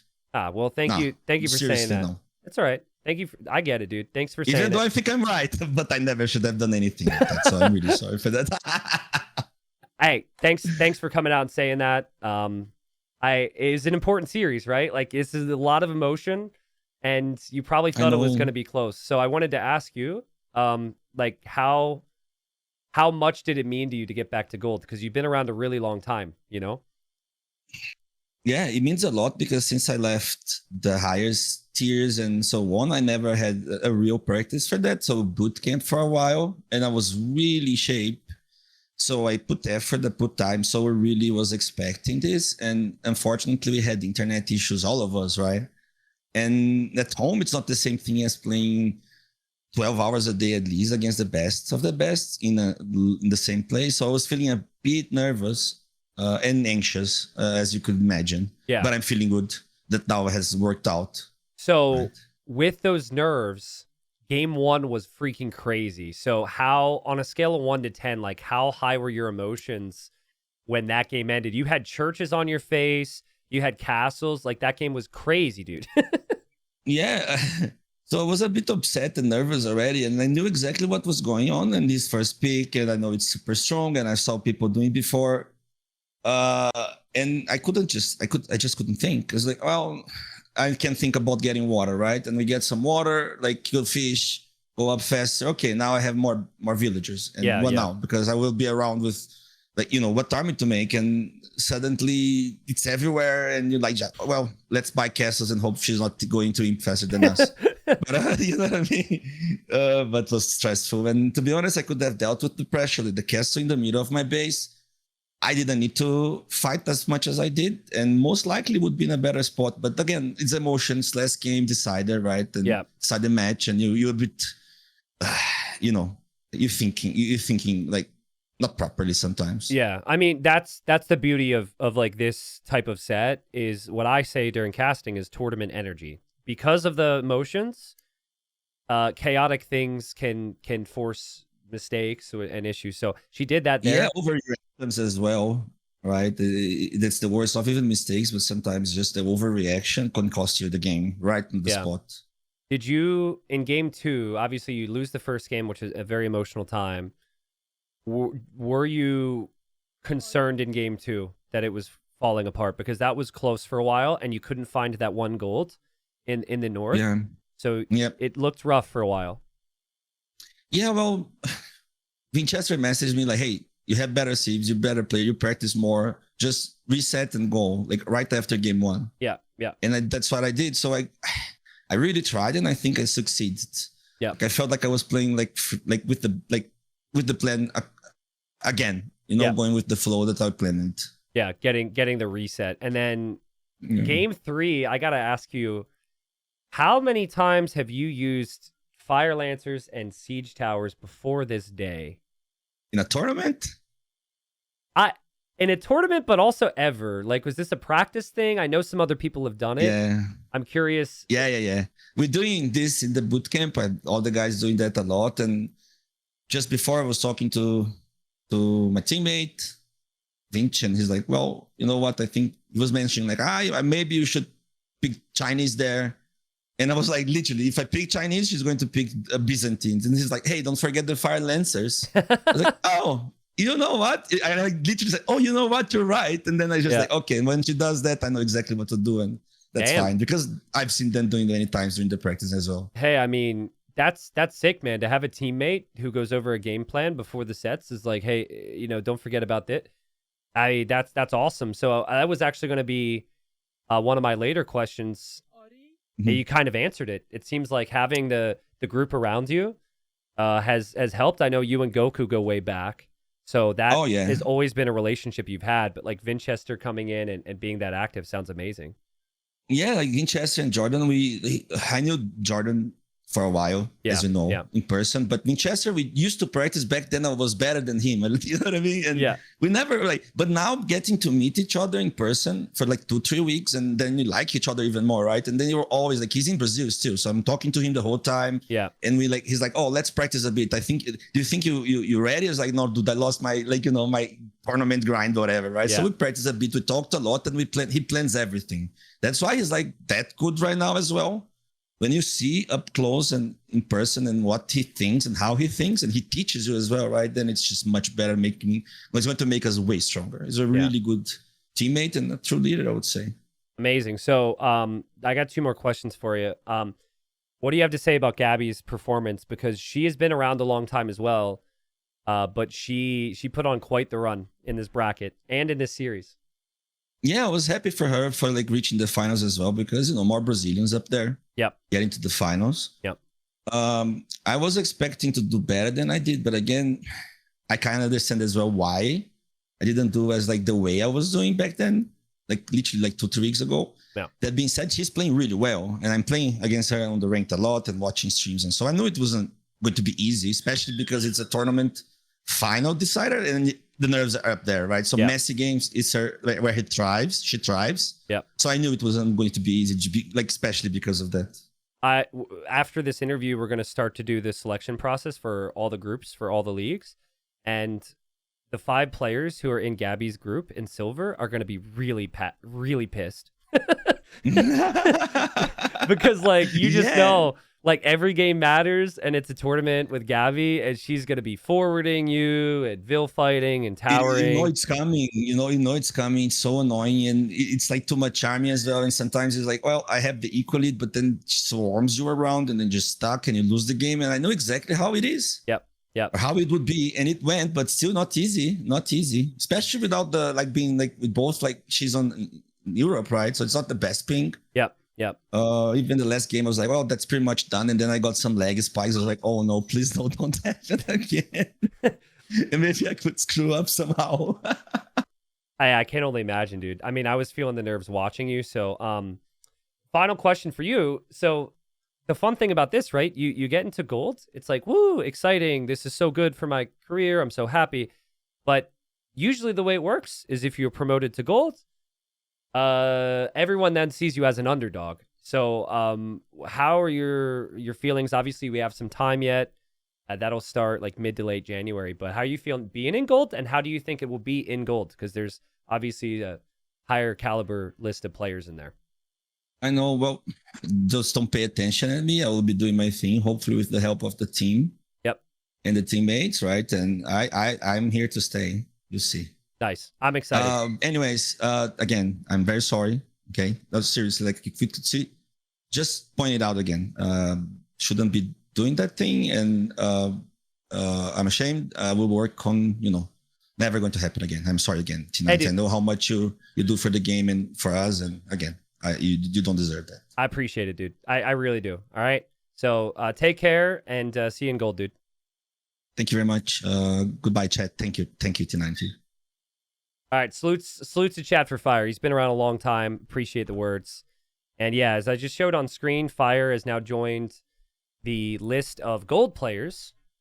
So he would fill this last spot. And so we now officially have all of the players set for all 3 of the major leagues. This bronze bracket was essentially a really big qualifier.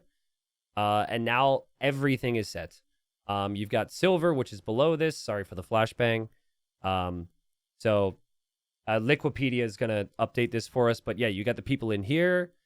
We then have gold I just showed you. And then of course you have the top guys, which is platinum. And I guess I'll just show you platinum real quick.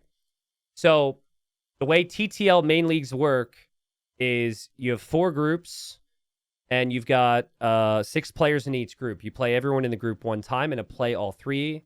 And then depending on your position, that affects your future. Just to show you, can I just quickly show you? We'll just show you like Plat Season 4 as an example. So Plat Season 4 as an example, What?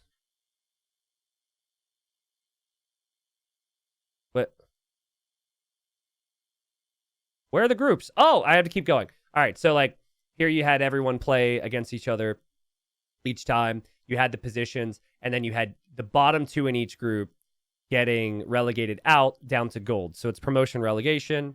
That's why Doubt, Margugu, Classic Pro, Veleza, etc. are all relegated down to gold for the next time. And then from gold, you had the position to come up. We then had the playoffs. We had this whole freaking thing. So the format is set.